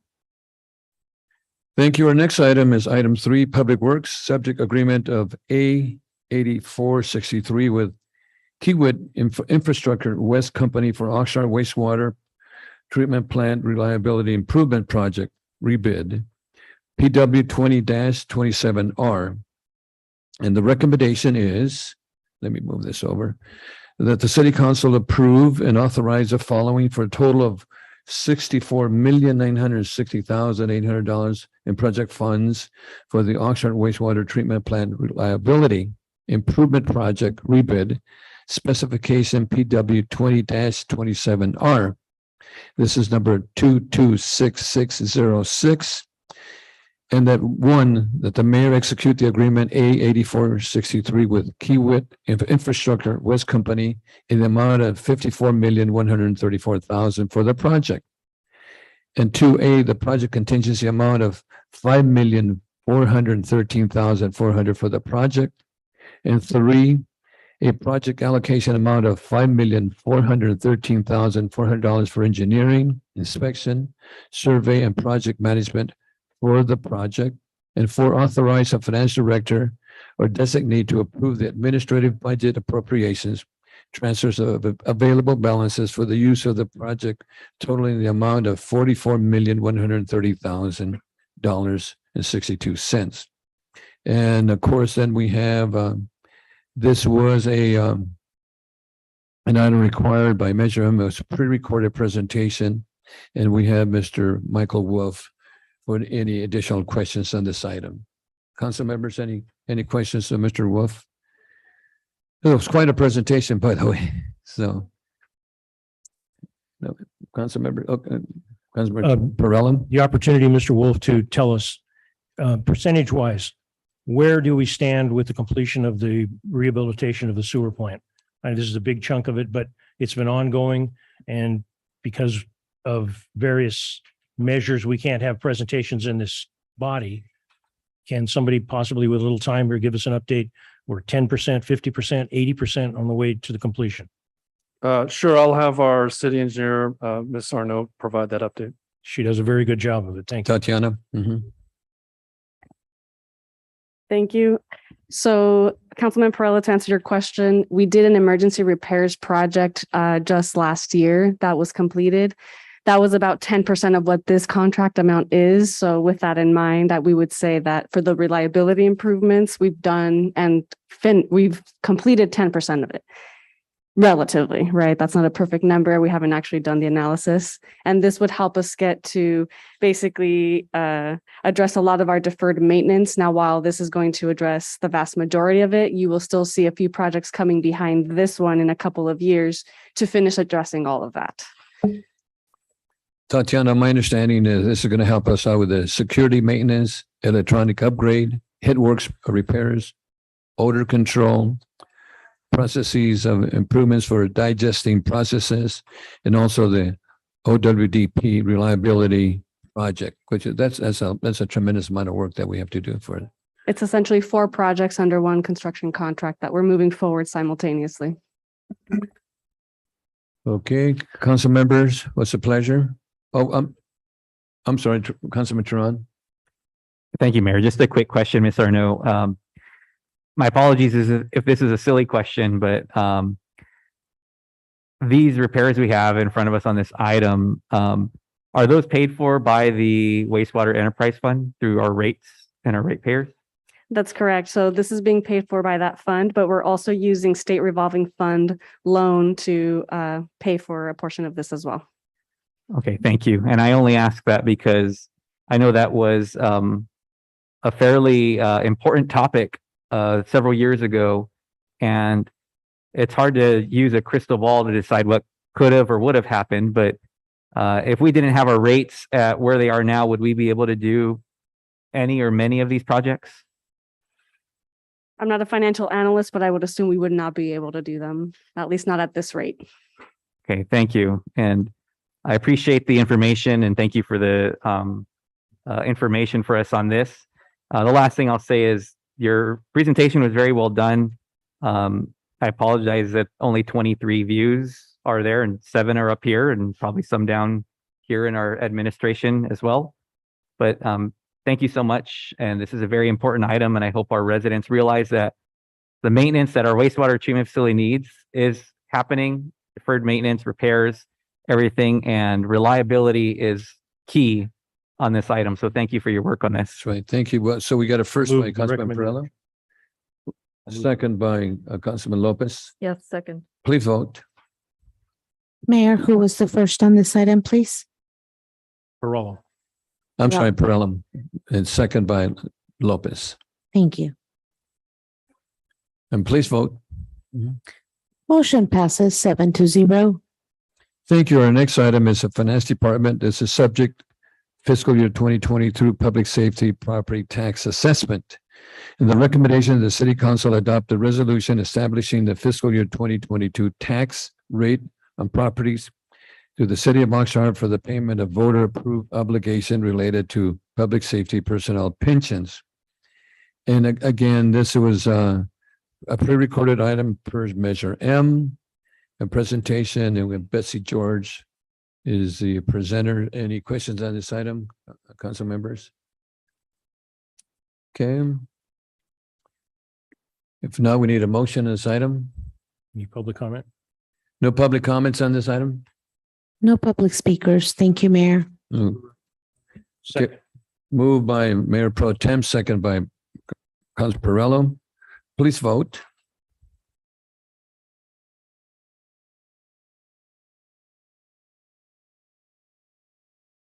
Motion passes 7-0. If we didn't have our rates at where they are now, would we be able to do any or many of these projects? I'm not Yeah. a financial analyst, but I How to would come- not be able to do them, at least not at this rate. Okay, thank you. So we just have an echo on that. Okay. Thank you. Feedback. So item number 5, the City Manager Department, and this is the schedule for weaning off Measure O. The recommendation that the City Council adopt a schedule of budget adjustments to programs funded through Measure O in anticipation of the coming 2029 sunset for Measure O. And of course, this was a pre-recorded presentation, and we have Sherry Klima is the Deputy City Manager if we have any questions on this item. And I think it's a really important, Sherry, that we wean off the Measure O, and I know that the Measure O committee recommended so a timeline, but that timeline I think was a little too rapid, so we were looking at a longer timeline. So, but apparently one of the things that we want to do is get off of Measure O, or wean off Measure O to meet the 2029 deadline. So, Councilman Tehran. Thank you, Mayor. Thank you, Ms. Klima, for the presentation and all the information in the staff report. For the benefit of the public and without violating Measure M, would you be willing to share with us? There were a number of things mentioned that were options working with the Measure O Oversight Committee. Can you tell us the last one that was landed on by both the committee and staff that's being recommended, just so we know what is in front of us and what we're looking at for weaning off Measure O? Sure, council member. The final recommendation of both staff and the committee is a 7-year weaning schedule. So it takes us to the end of Measure O. And so basically we're weaning a couple of programs each year. You can see the schedule in the agenda item. And in the first year, we're weaning off of the Fire Station 8 operations. And what we mean by weaning is we're taking that project that was previously funded by Measure O, and it's going to be moved to the general fund. And then in return, Measure O is going to pay for $2.25 million of alleyway resurfacing, $300,000 of IT equipment refresh, $450,000 of library Wi-Fi, and then prepay 1.7 million on the Station 8 bonds. If you have particular questions. No, that was a good overview. Thank you. And again, thank you for that. This is really important information. I also want to thank our Measure O Citizen Oversight Committee for their work on this as well. They volunteer their time to do this and put this work together and have advocated for a way that we can look at our budget as Measure O moves towards sunsetting with other factors in consideration as well. And lastly, for this item, there were 12 views, 1, 2. And so I appreciate you being willing to share that with the couple dozen people who are watching right now online. And I don't know how many are watching on TV. So thank you. And thank you. And I also want to thank the Measure O Committee for the excellent work they've done. And it's like you said, it's volunteer work, and we really appreciate their work. So we need a motion on this item. Okay, a motion by I'll move the recommended action. Second by Councilman Lopez. Please vote.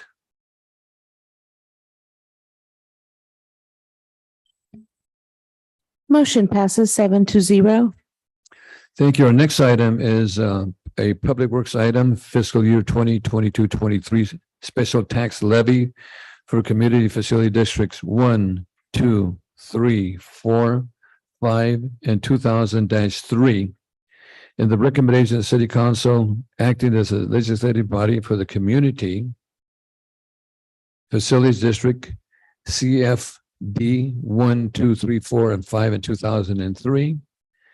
And the item, first of all, number 1 is to adopt a resolution setting a special tax rate for CFD number 1, Westport and Mandalay Bay for fiscal year 22-23.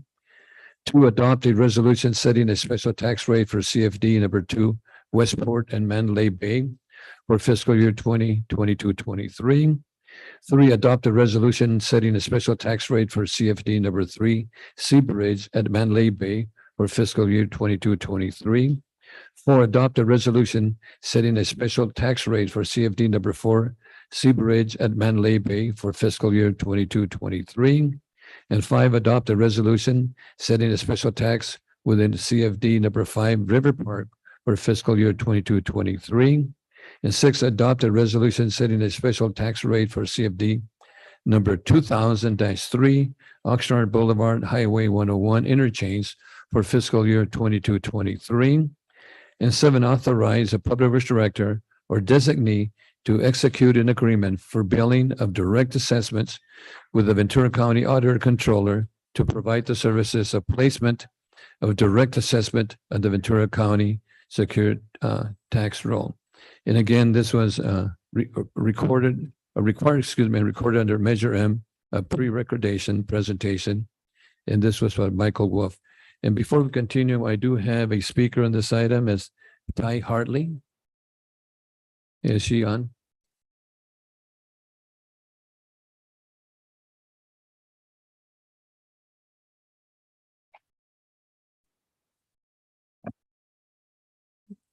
Good evening, Council. Ty Hartley, resident within CFD 5. The budget review process was poorly managed. After the debacle last year, city and special districts should have had a better plan outlined and communicated to residents months in advance. I mentioned months ago to the special district's project manager, a direct mail piece should be sent to residents. This goes back to an email communication on January 18th. The project manager stated, I was told by the city manager's office that I can write something up for your approval and the city will send it out. He didn't follow through. On March 28th, I was contacted by email from the project manager. He stated, I know this is very short notice, but is there any possible way we can do a short meeting sometime Monday or Tuesday to go over a draft of the budget of the proposed draft budget for CFD 5. A meeting was scheduled for April 4th. I was asked to only have neighborhood council members attend, not the community at large. On April 12th, I sent out an agenda for our regular council meeting, and the project manager was included on that agenda. If it did not align to what he was going to speak to, he should have mentioned that sooner. I didn't plan to incorporate this into a neighborhood meeting since the meeting of this magnitude needs to be advertised at the responsibility of the city to ensure the community is aware and has an opportunity to participate in multiple sessions should have been offered. Also, this is a lengthy meeting and needs to be facilitated outside of a regular neighborhood council meeting so residents can plan accordingly. It was not previously mentioned until the night of the neighborhood council meeting on April 21st. That was pretty much the deadline to make changes to the draft budget as it was due Friday. Special districts and the city should not be relying on neighborhood council to be the primary means of communication for the annual budget review process. The neighborhood council is only entitled to 400 flyers to distribute. That's nothing considering we have over 2,500 residences. You are putting too much work on unpaid volunteers with limited resources. The city also showed little regard for my time. Starting in January, I had 40 seconds. Many personal matters to attend to. I had to sell my home and relocate. I had 2 medical procedures back to back. Councilman Turan has made many ignorant comments how I run the neighborhood council. He does not understand that the CFD is a very big part of the community quality of life.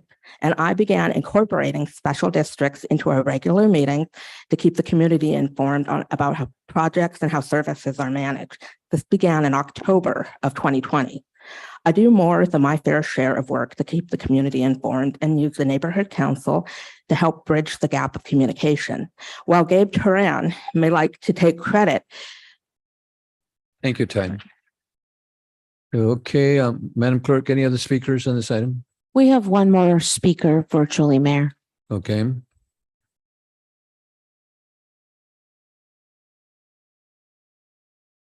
Hi, can you hear me?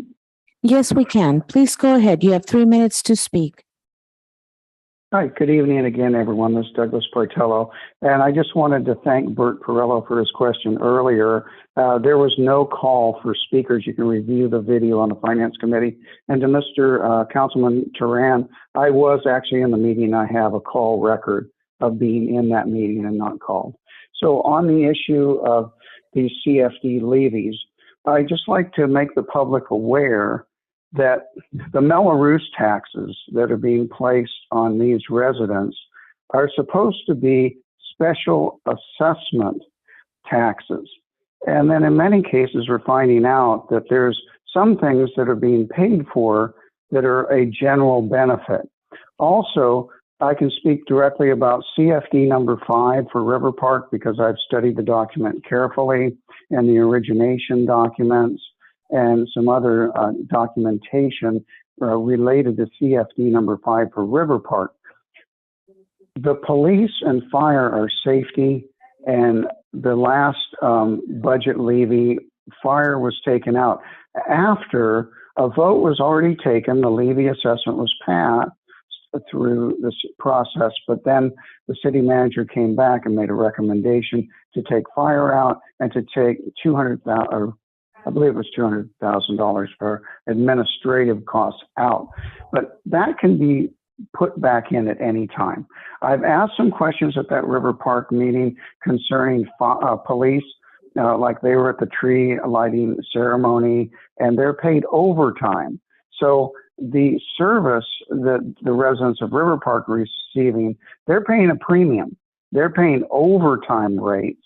And then we really don't know exactly, what they're receiving. We've got kind of a banal response about that. But a lot of the time, and this is my understanding, correct me if I'm wrong, a lot of the time that they're spending is at the collection and not directly for the residents of River Park, where these residents are paying a special tax, a special assessment for this service. Nothing stipulates exactly in the origination documents, what that service entails, how many hours, what days of the week, anything. So the city is at liberty to give whatever service that they care to give, and then they're providing 30 seconds. This big cost. So I really want people to think about the cost and what they're getting and what the actual origination documents stipulate. Thank you very much for your time. Thank you. Madam Clerk, any additional speakers on this item? No additional speakers. Thank you, Mayor. Okay, Councilman Turan. Thank you, Mayor. There were some questions brought up, or some statements that were made and some questions brought up that I'm hoping staff is available for. First, I'll start with our special districts. Would you mind just summarizing, I know it was in the presentation, how many community outreach efforts occurred specific to this year's budget process? And then I have a follow-up to that. Good evening, Mr. Mayor, City Council. Good My name evening. is Eric Story. I'm your Special Districts Manager. Thank you for the question and thank you for the opportunity to be here. Each of our CFDs, CFD5, CFD4, CFD2, so River Park, Seabridge, and Westport respectively, each had 2 meetings. Additionally, River Park CFD5 had a third budget meeting on May 26th. We also had meetings with our waterways assessment districts, 2 each. Thank you. And I thank you for the comprehensive answer. I should have clarified I was speaking directly regarding CFD5 as that one was brought up earlier. Thank you for the outreach on the other ones as well. Again, looking at CFD5, having also been a neighborhood council chair, elected to chair in June 2018, I will say that I understand the challenge that exists in trying to communicate to residents what's going on in the neighborhood, what's on the agenda, what's important, and having them come out to meetings.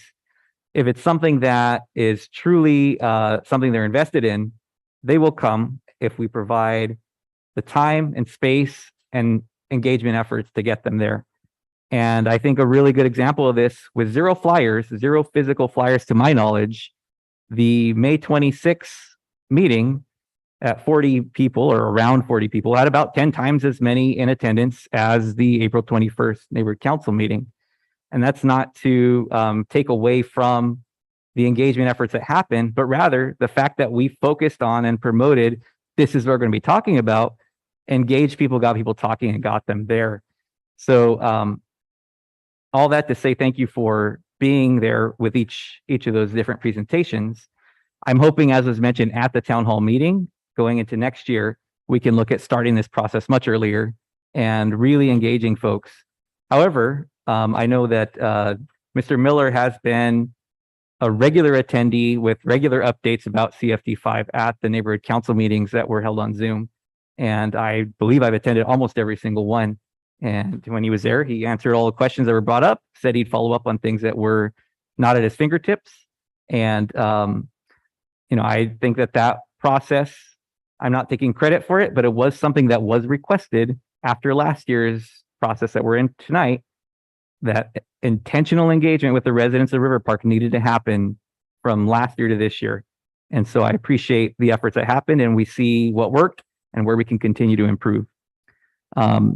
Next question is, I think maybe our city manager or police chief would be able to answer. In fact, our city manager's asked to speak. Okay, the question is regarding the statement around overtime for police. Did the CFD pay for the tree lighting overtime for officers to be there? And I think we asked that question at the meeting as well. It sounds familiar. Chief Benitez. Yes, good evening, Councilmember Tran. This item has repeatedly been explained in public forums, I believe outside of here, is that the overtime is not for the Christmas tree lighting. In that particular case, officers did stop by there for what I'm told is a few minutes, which was I consider to be de minimis use. Of note, the storefront is also at that location, and officers that are working that overtime are permitted to go there to take their breaks. So at the collections. Yes. Yeah. Okay. Thank you. And I think there's also been assumptions or statements that an event that I held throughout District 2 last summer, where I was in person and invited people to come out, ask questions, and interact with myself and city staff and a police officer. It was stated that the CFD paid for an officer to be at that event. And I even heard one like escort me around, which I only stayed at Starbucks. I didn't go anywhere else. But do we have assurance that the CFD was paying an officer to do their enhanced service duties and not be with me at the event? That's correct. No officers were detailed to you on any CFD overtime. Thank you. And we have documentation for that, correct? I believe so. Thank you. Commissioner Nguyen? Yes, thank you. I want to address some of the same items, but also included in many of the comments made by public speaker, Mr. Portello, because on this item, he's got them all wrong. So in no particular order, by the way, you'd have to be a top 10 California city to have police detail, and that would only be for the mayor. Just, I think we're at, what are we at? 22? We got a long ways to grow. So with the comments about the origination documents for the CFD and how it would outline the numbers for the police officers' time, that would never happen in the CFD origination documents, because you wouldn't be able to figure that out that early in terms of what the needs would be. OPD services, when charged overtime, it's also for specific services above and beyond the regular service. So there's also this assumption that the only police service that the River Park neighborhood gets is from the officers that they pay for. But no, depending on the nature of events, there are a lot of other officers that respond to the neighborhood. Now, with regard to, again, the tree lighting incident event, that event, as we heard from many residents and that we're aware of, it's an event that actually bleeds between the collection and the neighborhood. A lot of the residents there enjoy walking back and forth to that event.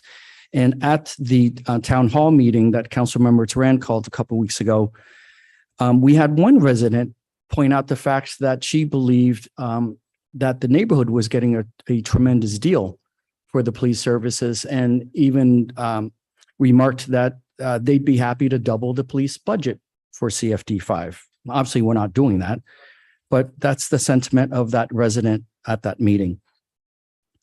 And the issue with the removing the fire services, yes, we did that. But again, Mr. Portello is confusing the public by saying that we could basically willy-nilly reinsert it. And we can't, because Councilmember Turan got the council to agree to a resolution that prevents the administration from doing that.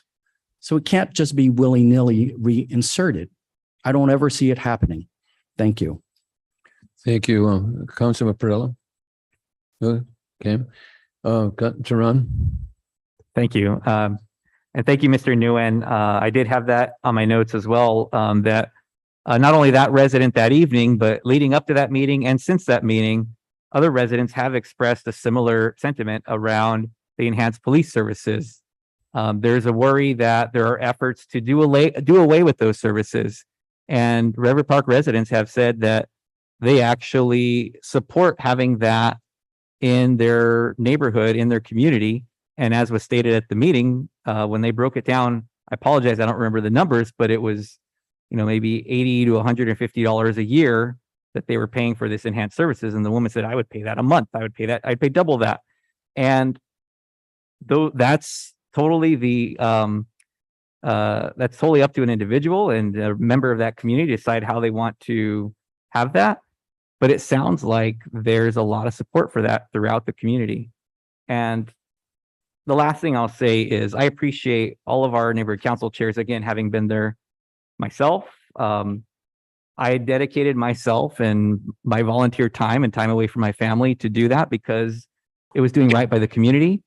Yes, it was a sacrifice, but it was a worthy sacrifice of my time and my effort because it engaged my residents. It kept them updated on what was going on, engaged them in the process, and gave them the information they needed to be able to make informed decisions.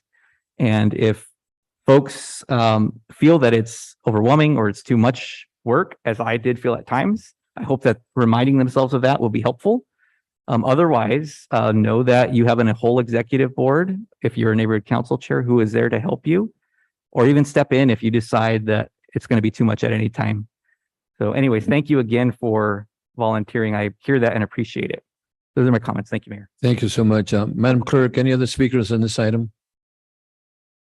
We do not have any additional public speakers. Thank you, Mayor. Okay, well, Councilman Perrella? Yes. Having been a neighborhood chair for some time and being involved in neighborhood activities, on an issue like this where there's fees, would our city manager and his staff look into the future and figure out, instead of having to have a neighborhood council person fly, and if the information that was given was correct, only 400 flyers in a 2,500 unit neighborhood, send a postcard, especially if it's going to deal with fees that the residents are going to pay. Because we cannot continue, I think, we should not put ourselves in a position that somebody can say they didn't know and then possibly sign a petition to take themselves out of a CFD or a LMD and jeopardize the city and the maintenance of the city because people didn't know. If a limited number of people are aware, a tight cadre of friends, and they can sign a petition and get something on the ballot and people don't know what's going on, we will be looking rather foolishly at whatever that single cost would be for a small postcard, in my opinion. We get a report back on something like that. Okay, thank you. Thank you. Council members, what's the pleasure of the council? I'll move the recommended action. Okay, first by Perrella, second by Basua. Roll call, please vote. Thank you.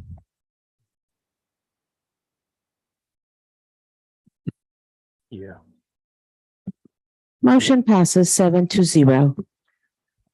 Thank you. Our next item is M1. And at this time and place is set for a public hearing on M1 Public Works Department. The subject, adoption of a resolution approving the amended engineer's report and ordering the levy and collection of assessment fiscal year 22-23 within the city landscape maintenance districts. The recommendation of the city council acting as a legislative body for the city of Oxnard Landscape Maintenance District LMDs. 1, hold a public hearing to receive public testimony regarding the proposed fiscal year 22-23 assessment for the city's LMDs, and to adopt a resolution approving the fiscal year 22-23 amended consolidated engineer's report and ordering the levy and collection of assessments for fiscal year 22-23 within the city's LMDs pursuant to Landscape and Lighting Act of 1972. We start off with the city clerk certification and publication and any written communication, if any. Madam Clerk? Mayor Zaragoza, there was a legal notice for this public hearing published in the Vida newspaper on May 26, 2022, and the city clerk's office has not received any written communications on this item. Thank you. So members of the public were invited to sign up to speak on this item on the city website and or in person. People that did not sign up can do so now by following the instructions posted on the agenda for this meeting and at the city's website, oxnard.org, cities meeting /.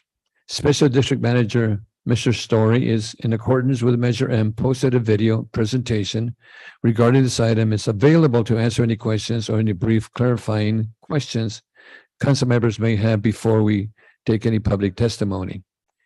The council will deliberate after the public hearing has been closed.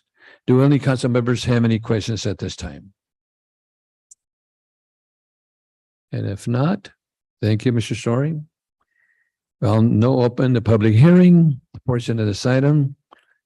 Speakers have 3 minutes to speak up on this item. Madam Clerk, do we have any speakers on this item?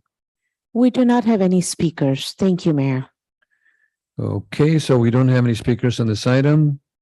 Then if we don't, I'm closing the public hearing. Council members, do we have any any comments on this items? And if not, I'll entertain a motion on this item. Councilman Turan, Move the recommended action.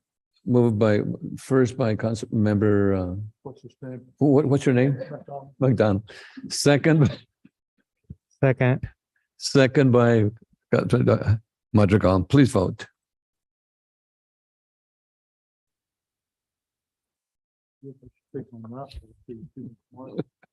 I'm always done this. Okay, so did we vote on this item? Councilmember Pirello, Yeah, vote. Yes. I will vote yes, but I recuse myself. I vote yes, but I recuse myself on item on landscape maintenance District 13. Okay, then duly noted.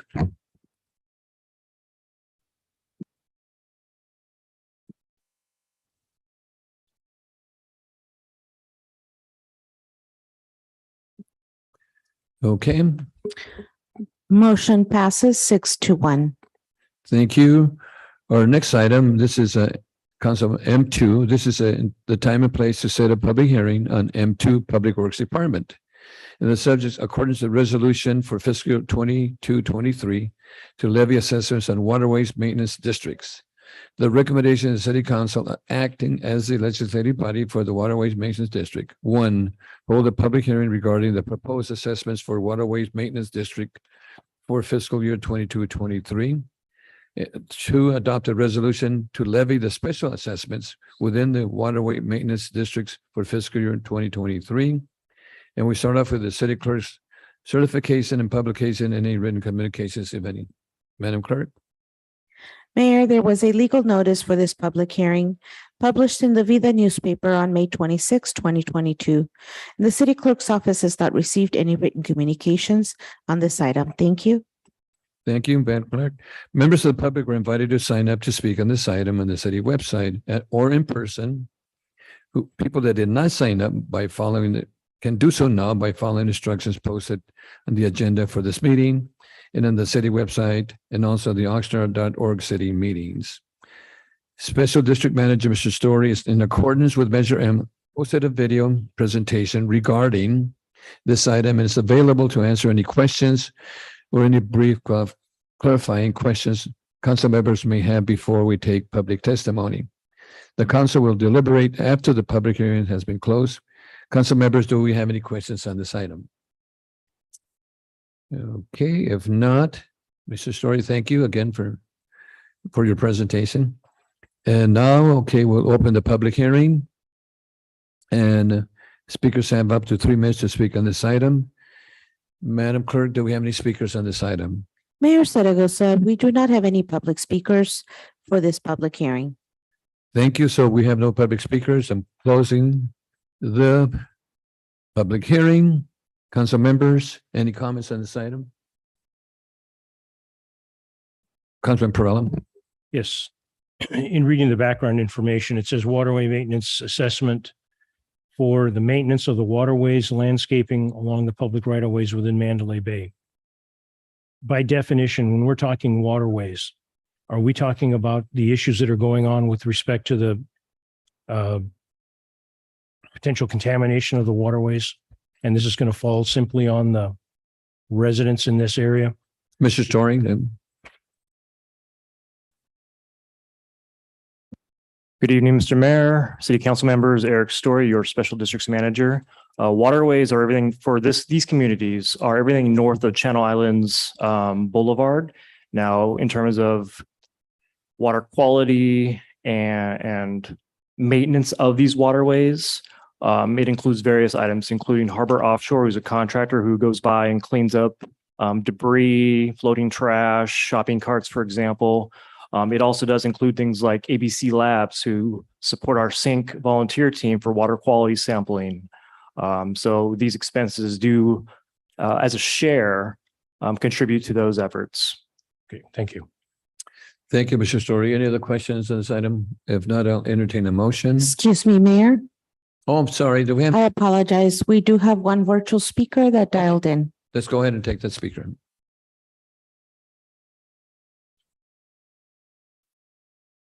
Hugo Arellano. Please press *6 to unmute. Yes, hello, can you hear me? Yes, Yes. thank you. You have 3 minutes to speak. Please go ahead.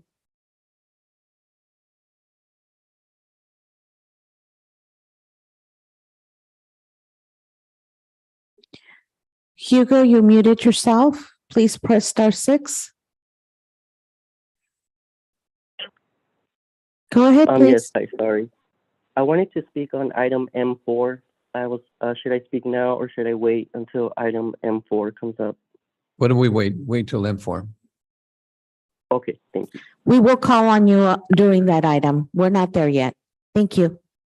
Thank you. Any additional speakers on this item besides Mr. Arellano? No additional speakers. Thank you, Mayor. Okay, council members, I'll entertain a motion on this item. I'll move approval. Move approval first by Joe Lopez. Second by Tehran. Please vote.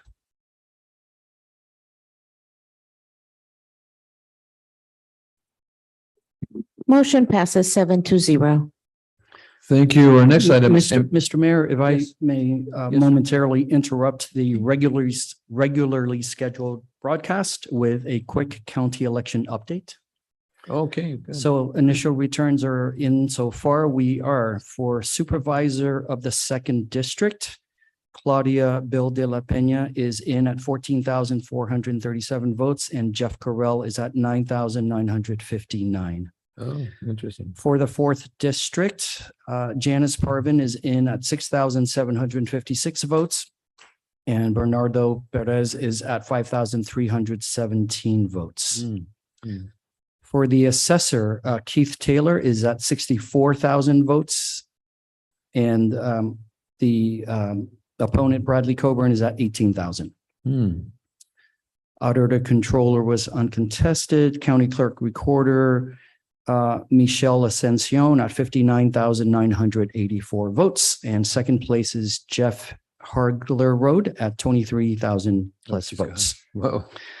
District Attorney Eric Nasarenko, 54,000 and John Barrick, 34,000. Sheriff Jim Freihoff at 49,000, Bill Ayu, 40,000.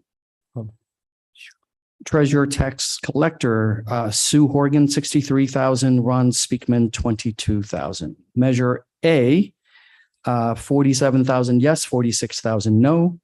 Measure B, 46,746 yes, and 46,281 no. So measures A and B are neck and neck, and the sheriff's position looks to be a little bit close. End of update. Thank you for the update. Interesting. Thank you. Okay, then our next item is M3, and this is time and place set for the public hearing at item M3, Public Works Department. The subject adoption of resolution for fiscal year 22-23, levy assessment of Manly Beach Maintenance District. The recommendation of the City Council acting as a legislative body for the Manly Beach Maintenance District. 1, hold a public hearing to receive public testimony regarding the proposed fiscal year 22-23 assessment for Manly Beach Maintenance District. And 2, adopt a resolution to levy the special tax assessment fiscal year 22-23 within the Manly Beach Maintenance District fiscal year 22-23. We start off with the city clerk certification of publication, any written communications, if any. Madam Clerk. Mayor Zaragoza, there was a legal notice for this public hearing published to the Vida newspaper on May 26, 2022. And the city clerk's office has not received any written communications on this item. Thank you, Madam Clerk. So members of the public were invited to sign up to speak on this item on the city's website, or they can do so in person. And if that's signed up by now, by following instructions posted on the agenda for this meeting at the city website at oxnard.org city meetings. Special District Mr. Story, Manager Mr. Story is in accordance with Measure M posted a video presentation regarding this item and is available to answer any brief clarifying questions council members may have before we take any public testimony in this item. However, council members will deliberate after the public hearing has been closed. Do any council members have any questions at this time? Okay, now, well, thank you, Mr. Story, again. And now we'll open the public testimony on this item. Speaker have up to 3 minutes to speak on this item. Madam Clerk, do we have any speakers on this item? We do not have any public speakers at this time. Thank you, Mayor. Okay, if we don't have any, we'll close the public hearing at this time. Council members, any comments or motion on this item?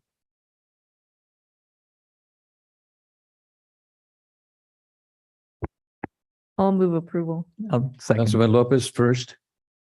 Second by Tehran. Please vote.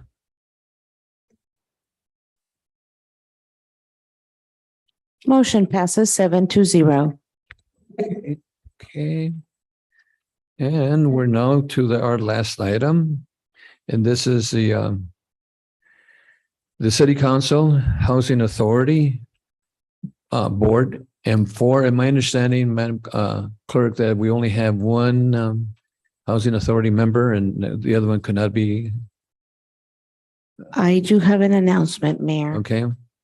And the announcement is pursuant to Government Code Section 54952.3, each member of the Housing Board of Commissioners present will receive $50 pay for convening this meeting. Also wanted to announce that both Commissioner Jose Andrade and Commissioner Francisco Vega are not able to be present today. Thank you, Madam Clerk, and so be noted. And this is the time and place to set a public hearing on M4, the Finance Department. Subject 2223 operating budget public hearing. The recommendation that the City Council and Housing Authority Board conduct a public hearing on the fiscal year 2223 proposed budgets for the City of Oxnard and the Housing Authority and provide staff a direction regarding any adjustments to the proposed budget in preparation for the final budget adoption on June 21, 22. We start off with the city clerk's certification and publication, any written communications, if any. Madam Clerk? Mayor Zaragoza, there was a legal notice for this public hearing published in the Vida newspaper on May 26, 2022, and the city clerk's office has not received any written communications on this item. Thank you, Madam Clerk. Members of the public are invited to sign up to speak on this item on the city website. And any person who did not sign up may do so now by following the instructions posted on the agenda of this meeting at the city's website, oxnard.org.city meetings. And again, we have, before we take any, do we have any speakers on this item? If we do, let me, first of all, we have speaker. one public speaker. Okay. Let's go ahead and Mr.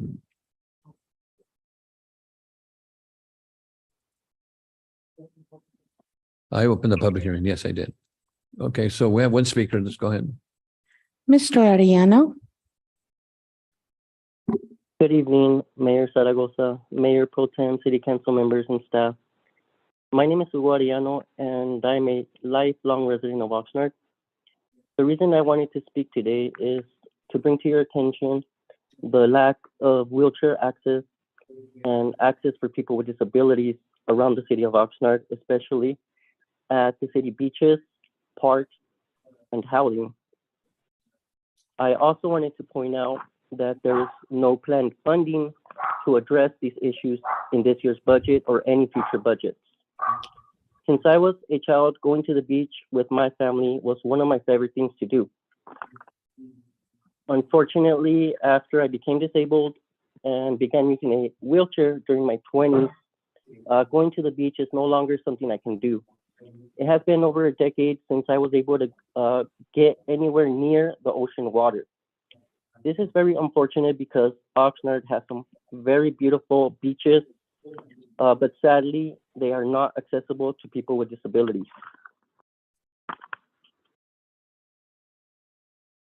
Sorry. I can name various parking lots near the beach that have a handicap parking spot, but if you're in a wheelchair, there's no point in getting out of your vehicle because there's no paths or trails you can take that take you close to the water. Just to name a couple, of the Ormond Beach parking on Arnold Road, if you're in a wheelchair, you could only go so far before you have to turn back. And from there, you can't even see the water. The parking lot at the end of Silver Strand Beach, which was recently reopened near the Janelle wreckage. Again, there's a parking space there, but nowhere to go from there. At the Oxnard Beach Park, I know there are trails and bike paths, and there's tables near the beach where people in wheelchairs can go. But again, you could barely see the water from a distance. The list goes on.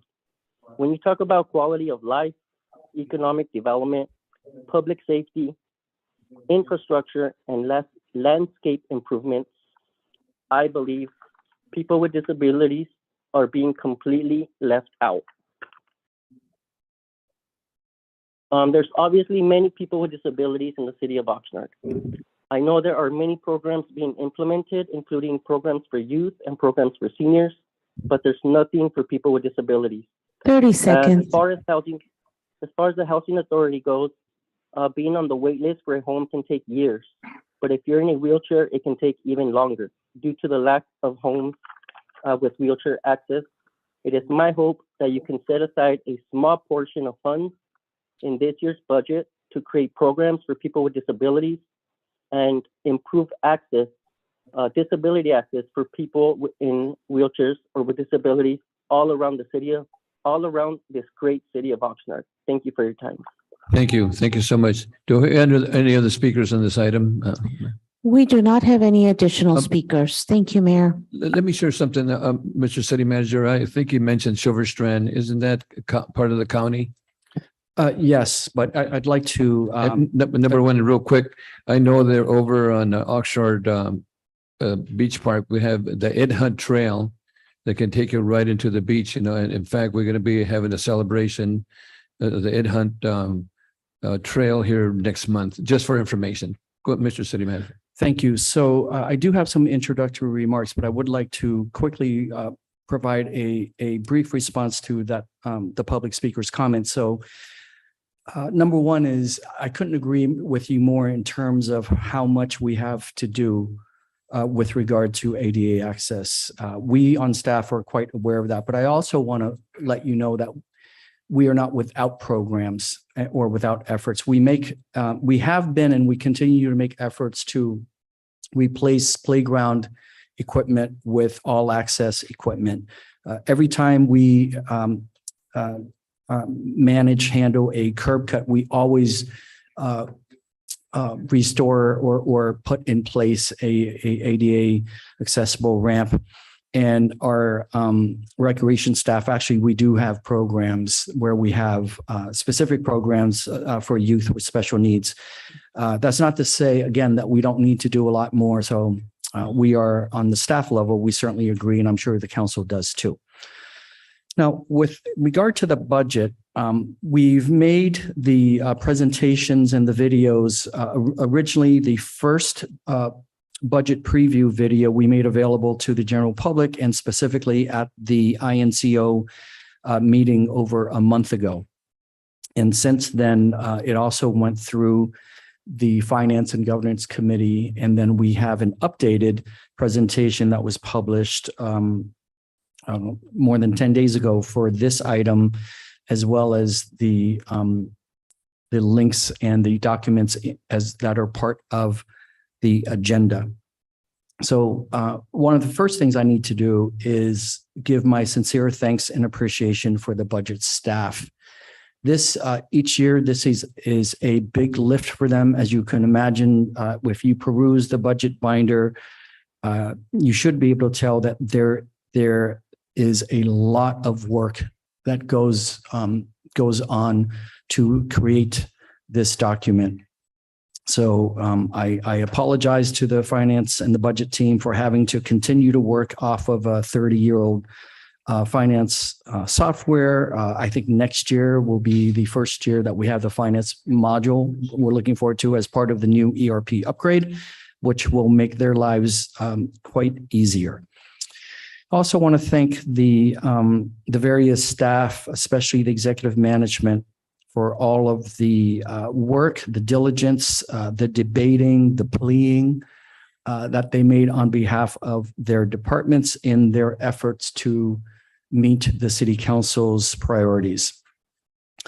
And there's in both of the budget videos, I made various comments about where we are, where we've been, and where we're headed. So I hopefully, I don't know how many people have viewed the budget video.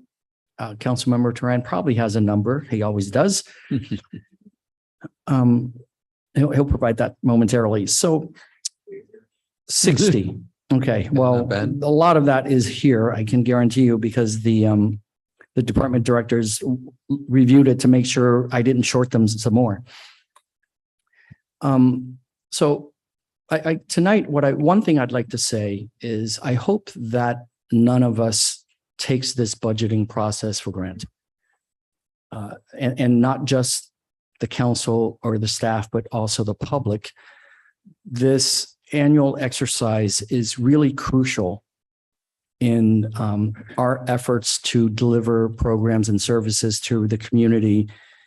And we do our best on staff to present to you a recommendation that balances out the things that we must do, because there are plenty of those items, with the things that we need to do. Also very important. And lastly, as well as trying to balance out the various things that we want to do. It is not an easy exercise across the entire management team. It is not an easy exercise for the department directors and their senior managers to explain to staff why, after working up their proposals, they can't get everything that they believe they need. But it's also an important exercise in terms of local democracy. And I hope we don't lose sight of that. So it's not just about getting the numbers right. It's not just about debating what goes in the budget and what doesn't, but the process itself is really also important. So as I said, the team worked really hard to present this, but as I always try to remind them, that we put our best recommendation forward, and it's important for us not to fall in love with this recommendation or any other, because yes, so we don't fall in love with it. We're not engaged to it. We're not going to marry it until after the council votes on it. But it also sets up some challenges with regard to changing the organizational culture, our habits over the last decade or so, and our practices. These things are beginning to change for the positive, in large part because we have resources now. But ultimately, the policy choices belong to the council, so we certainly welcome any further discussion as well as any changes any of you wishes to make. The budget is you've set the priorities, right? You've set the 5-year priorities, which are also included in the budget binder. And that's the roadmap, the policy roadmap for this city for the 5-year period. The budget is the vehicle. The budget is the vehicle to go down your roadmap. And then the last thing I want to say is whatever budget you determine and decide and hopefully approve in 2 weeks, I am pretty convinced that things are going to move quite slowly over the next 12 to 18 months, given everything that's happening in the world around us. And that, of course, will determine the volume of the work that we can deliver, volume/quantity, the speed at which we can deliver it, and unfortunately also in some instances, perhaps even the quality. I will be very clear with the council in the next fiscal year at any time when it's clear to me that we're not able to meet our goals. I will bring that forth to you in this public setting so that everyone is aware. So with that, I conclude my opening comments. Thank you. Mr. City Manager, I just want to reiterate what you said, and as mentioned by council members, that this budget is a roadmap that we're going to look with it's going to be many options in the future on the 3-year budgets that we're looking at. And I want to thank you and the staff and all the directors in the city of Oxnard for excellent work on the budget. And last year, we had our first positive budget. And I want to commend our staff. This is going to be our second positive budget, but I think it's extremely important. And I want to thank the residents of Oxnard for passing Measure E, which has really helped us tremendously in taking care of our parks and taking care of our mediums, our roadways, our pavement, our potholes. Thank the police department, thank the fire department for the excellent work that they're doing, and especially all our city employees. we have, I think you're proposing something like 1,400 positions, FTEs, full-time employees for the city. So we need to commend every single employee that we have in the city of Oxnard for providing the service that our residents and our businesses expect. So I commend you for an excellent budget. You know, I've read it from one end to the other, and I read it again because I like it so much. You know, and I think that staff has done an excellent job on the budget. So that's what I'd like to share at this time. But Mayor Pro Tem. Thank you, Mr. Mayor. I first started with the city as a part-time employee in 1974, probably before Mr. Nguyen was born, but that's okay. No, okay, that close. And then I became a full-time employee in 1977. I've been here pretty much ever since. So I've been through a few budget cycles, and Ms. George and to your staff and the city manager, this is one of the better budgets I've seen in a long time. So thank you very much for your efforts. I have to relate a story that last week myself and Councilmember Tehran were contacted by a businessman here in the city, and he was concerned about fire inspections and some of the things that were being asked of him and the rapidity of the process as he saw it. And he mentioned to me that he hadn't been inspected. He couldn't remember how long. He thought maybe it had been 10 years. I don't know. But I did confer with Councilmember Tehran and said that I would look into it and provide a response on behalf of both of us. And I reached out to Battalion Chief Steve McNaughton, who is the fire marshal for the city of Oxnard and in charge of the Fire Prevention Bureau, and asked him some questions about the process. He was very informative. He offered to call the businessman, and he actually did, and was able to put his concerns at ease, and move forward the efforts of the Fire Prevention Bureau, but also get a cooperative business person on the other side to do that. I'm very appreciative of that. But as I asked questions and talked with a variety of stakeholders, it started to become apparent that we were a bit lacking on our inspection progress reports for the fire department. And those of you not familiar with the fire department service, business inspections are crucial on a couple of fronts. One, it helps benefit towards the effort of fire prevention, where if we can go in and see what's going on cooperatively with the business owner and make suggestions, that it's less likely that there will be a fire incident that will draw a large response. Secondly, is that it allows us as a city to build a resource of information so that, God forbid, if a commercial fire does happen, the fire department will have at their hands the information they need on the way to that location, so they know what they need to be prepared for, be it hazardous materials or any number of things. So I think it's very, very important. And in talking with fire staff, it's been a long, arduous battle with the state of California changing a lot of regulations over the past years. Our efforts trying to keep up, and we just have not been able to do so. Not that the fire prevention team is not doing their best, but they're staffed at a level where it makes it a real challenge for them to keep up and do it in a timely manner. And timeliness is the key to efficiency, I think. So I am, and I did tell the city manager and the fire chief that I was going to make this request, because I don't believe in just throwing what I call bombshells in the middle of a city council meeting and having everybody sit there with their jaw agape, that I was going to ask my peers on this board, city council, to consider an addition of 2 civilian fire bureau inspectors for the fire department to help them try and catch up and meet up with state requirements and get us to a better position of readiness for that hopefully never coming or never occurring fire. But if it does happen, I think we should be in a better position to be ready. So I'm very impressed with the budget. I would ask, when it comes down to a time point for a motion, that you would entertain my request. If I don't get to make the motion, I would hope whoever does, I will try and make it, but entertain my request to supply 2 additional fire inspector civilian positions to the fire department to better forward them in their mission of protecting this community and the business community. So with that, thank you to all the staff that worked on this.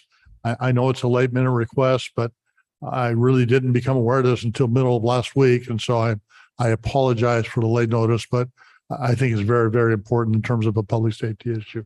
So, thank Mr. you, City Mr. Manager, Mayor. we can take that once we get, Mr. City Manager. Yes, and to be fair to the fire chief, these positions were part of his original request. Okay, so we can So it's take not that. new in that sense. We can take that up accordingly. Thank you so Yes. much. Go ahead. Mr. McDonald, these will be civilian positions. Yeah. Will they carry the same weight if they find something wrong? The inspector. Yes. Thank you. And my understanding is that the fees that we collect from businesses for these inspections pretty much cover the cost of these individuals, don't they? I don't know if it covers the cost of the individual, Chief, but there is a large offset Okay. on. Chief Hamilton, you want to answer those questions for Councilman Perrella? Go ahead. And the second is if they're not, I mean, we should have fees that give us total cost recovery for these inspections. I would hope that we could do that. Maybe not at this item, but those are my questions. By the way, let me close the public hearing. Thank you so much. Okay, but go ahead. Sorry, we're out of control. I needed to close the public hearing. Go ahead, Chief. Councilmember Perrella, just to confirm, you're asking about reimbursements on revenue generated from the inspections? We have fire inspection. If we have a fire inspection of a business, there is a cost recovery. And I'm hoping that it's a complete cost recovery. That's what. At the moment, it is not a complete cost recovery. We're currently working on a fee schedule that was based on a study that was done in 2016. And so the fees or the revenue that it generates covers about half the cost of the of those inspectors. Okay. And so we do have a proposed fee schedule and been working with the rest of the city to develop a master fee schedule that should raise that to somewhere between 2/3 and 75% of the cost of those inspections. Okay, I hope that we can do this because 2016 and the cost, if I want to buy a hamburger, I got to pay for the hamburger. And if I want to service the guy make me the hamburger, I pay for the hamburger. So I expect we try to get almost complete cost recovery. Thank you very much. And again, civilian personnel carry the same weight as a sworn officer if they find something wrong. That is correct. Thank you. Thank you very much. Thank you. And the much needed too, so thank you. Councilman Lopez. Thank you, Mayor. And I will also thank our staff for the tremendous work. I mean, this is a process that starts early on, and there's a lot of work that goes into this proposed budget. So, and especially seeing how we are in a very positive space and recognize the comments of our city manager that we should not take it for granted as we continue to address the needs in our community and serving our residents and making the city a better and stronger place.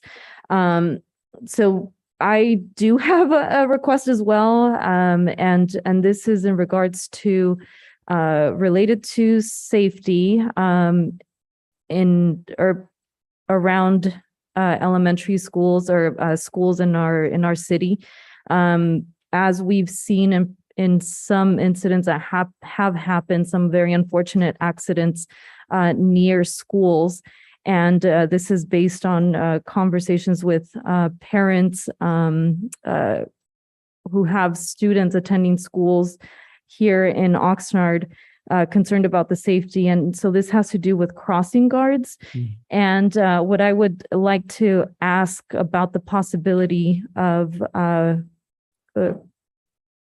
adding an item to fund a crossing guard program.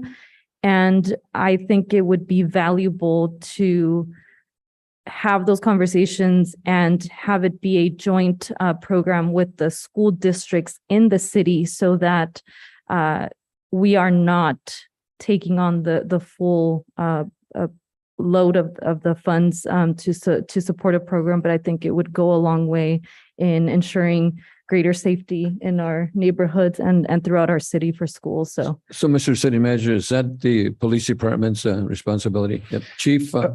Partially, it's, but we will research this and do our best effort to reach out to the school districts and hopefully bring a partnership back to this council for approval. Chief, do you have any additional information we want to give us on crossing guards. Is that also a school responsibility or?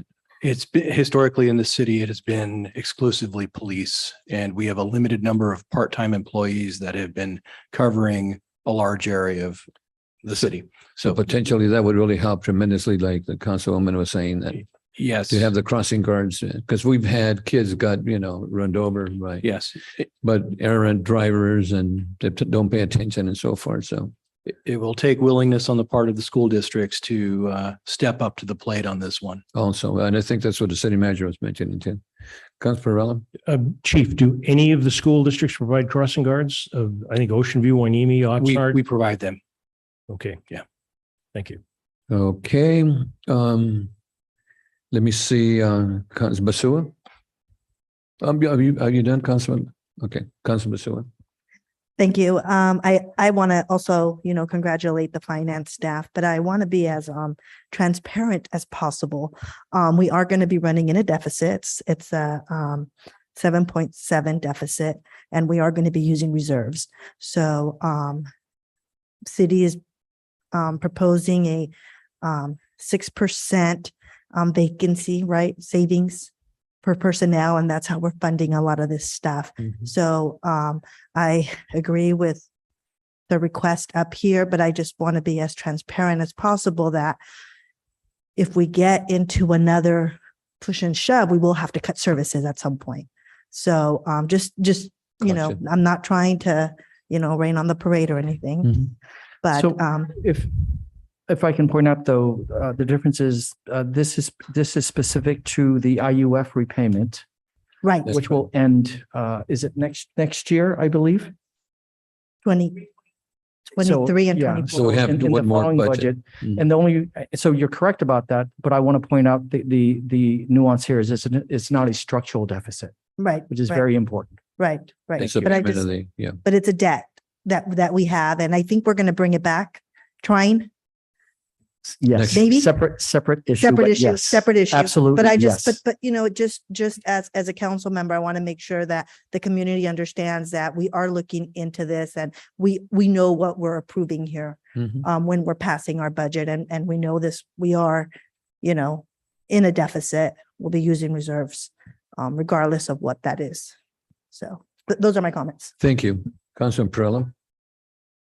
I appreciate the comments from my fellow council members. One of the other issues is Measure O. If Measure N is successful, Measure O could go away a little earlier than expected.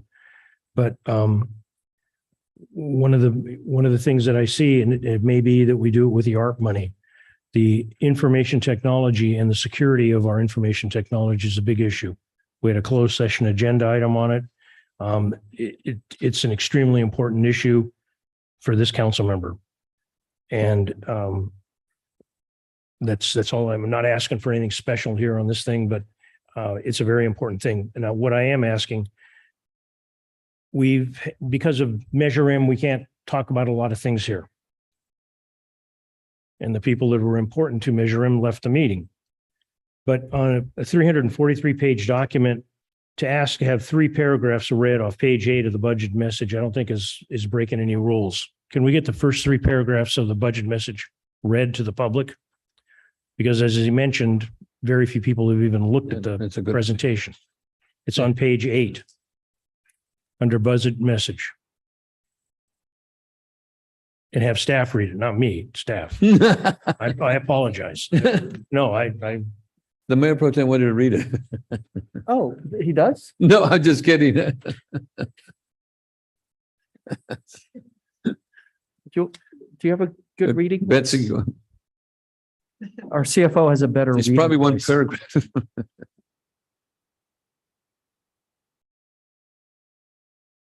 No, just the first 3 Just the message, paragraphs. It the says, mission. it says budget message. Under budget message on page 8. Yeah. Thank you, Mayor, council members. Betsy George, Chief Financial Officer. So from the city manager's budget message, and it is on page 8 of the 300 plus document. As one traverses the streets and neighborhoods of Oxnard, it is plain to see that the city has been making improvements in landscape maintenance and tree trimming, pothole repairs, street paving, as well as ongoing parks maintenance and long overdue repair or replacement of park bathrooms and amenities. And for the first time in more than half a century, we have started repairing our alleyways. After more than a decade of citywide deferred maintenance, the work to restore and catch up that we are now able to perform is in direct result of Measure E, a 1.5-cent sales tax approved by the voters in November 2020, becoming effective in spring 2021 and providing the first revenue in summer of 2021. Internally, the city has also been able to make steady improvements, slowly hiring needed staff, provided more training, proper equipment, and resources to assist our workforce. While there is cause to celebrate this new era of restorations and improvements and selected additions such as South Oxnard Aquatic Center, the new Senior Center, and the Colonial Olympic Quality Skate Park, it should not be seen as an all-out jubilee. We must remember that Measure O, the half-cent sales tax, sunsets on the natural in early 2029, which represents an approximate 20 million annual reduction to general fund. Rather than avoid that count down the road, we shall frame every city budget starting now in preparation for 2029. All the city departments combined sought an additional 32 million in continued restorations. We can afford approximately 12 million. In our efforts to implement the City Council's 21-25 priorities, it is important to remember that Oxnard does not exist in a bubble. The tumultuous events in the world around us have significant impacts here at home. 40-year high inflation, supply chain disruption, record high energy costs, the lingering COVID pandemic, and the Great Resignation. All these events, alone or in combination, will slow us down in the year to come, if not longer. Therefore, please understand that our work will take longer than anticipated, but more importantly, appreciate that we are indeed making steady forward progress. Thank you very much, Mr. Thank you. Thank you. Okay, so I know that really what you wanted direction, Mr. City Manager, for the 21st budget hearing. And my understanding, there's a request for 2 civilian inspectors for the fire department and 1 crossing guard, potentially for the Oxnard PD. And It's no? to explore a crossing guard program for the school. elementary, all elementary. Elementary. So yeah, I would like to ask for, elementary school districts across the city. Okay, we're okay. Second, so Steve, we just continue this.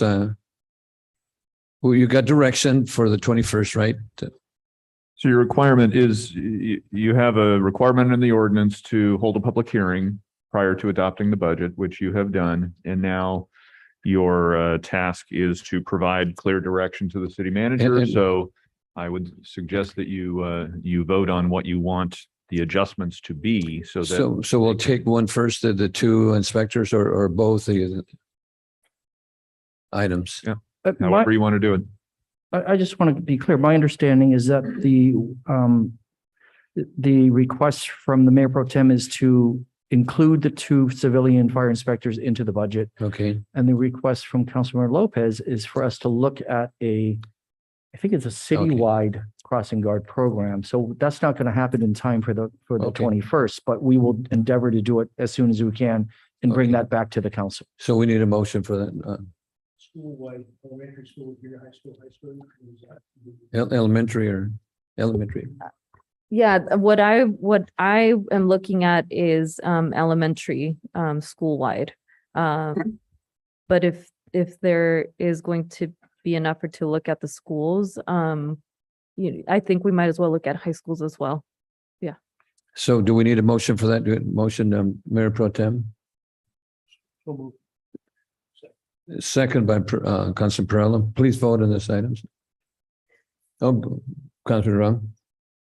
Thank you. I certainly support both of these items. Just for clarification, from Councilmember Lopez. When we look at elementary schools, I think of, transitional kindergarten through sixth grade or fifth grade. We also have a number of middle schools that go 6, 7, 8, as well as schools that are K-8. My just clarifying question is, are we looking at K-8 districts? Because elementary, some might interpret that as only going up through fifth grade. Yeah, I would ask to look at K-12. Yeah. Just to make it clear. Okay, K-12. okay. Councilman Madrigal? No. Okay, please vote.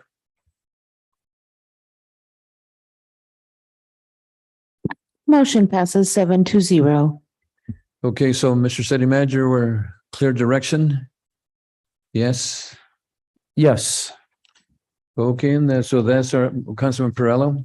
Yeah, I'd just like to mention that in closing, yesterday was the anniversary of D-Day. And with what's going on in Europe, there was comments today in the news of people that attended the Normandy event for the initiation of the invasion of Europe from the Allies, that they never thought they would see Europe at war again. And they were very stunned. And it's something to remember. So thank you, ladies and gentlemen. That's our last item. We are adjourned. Thank you.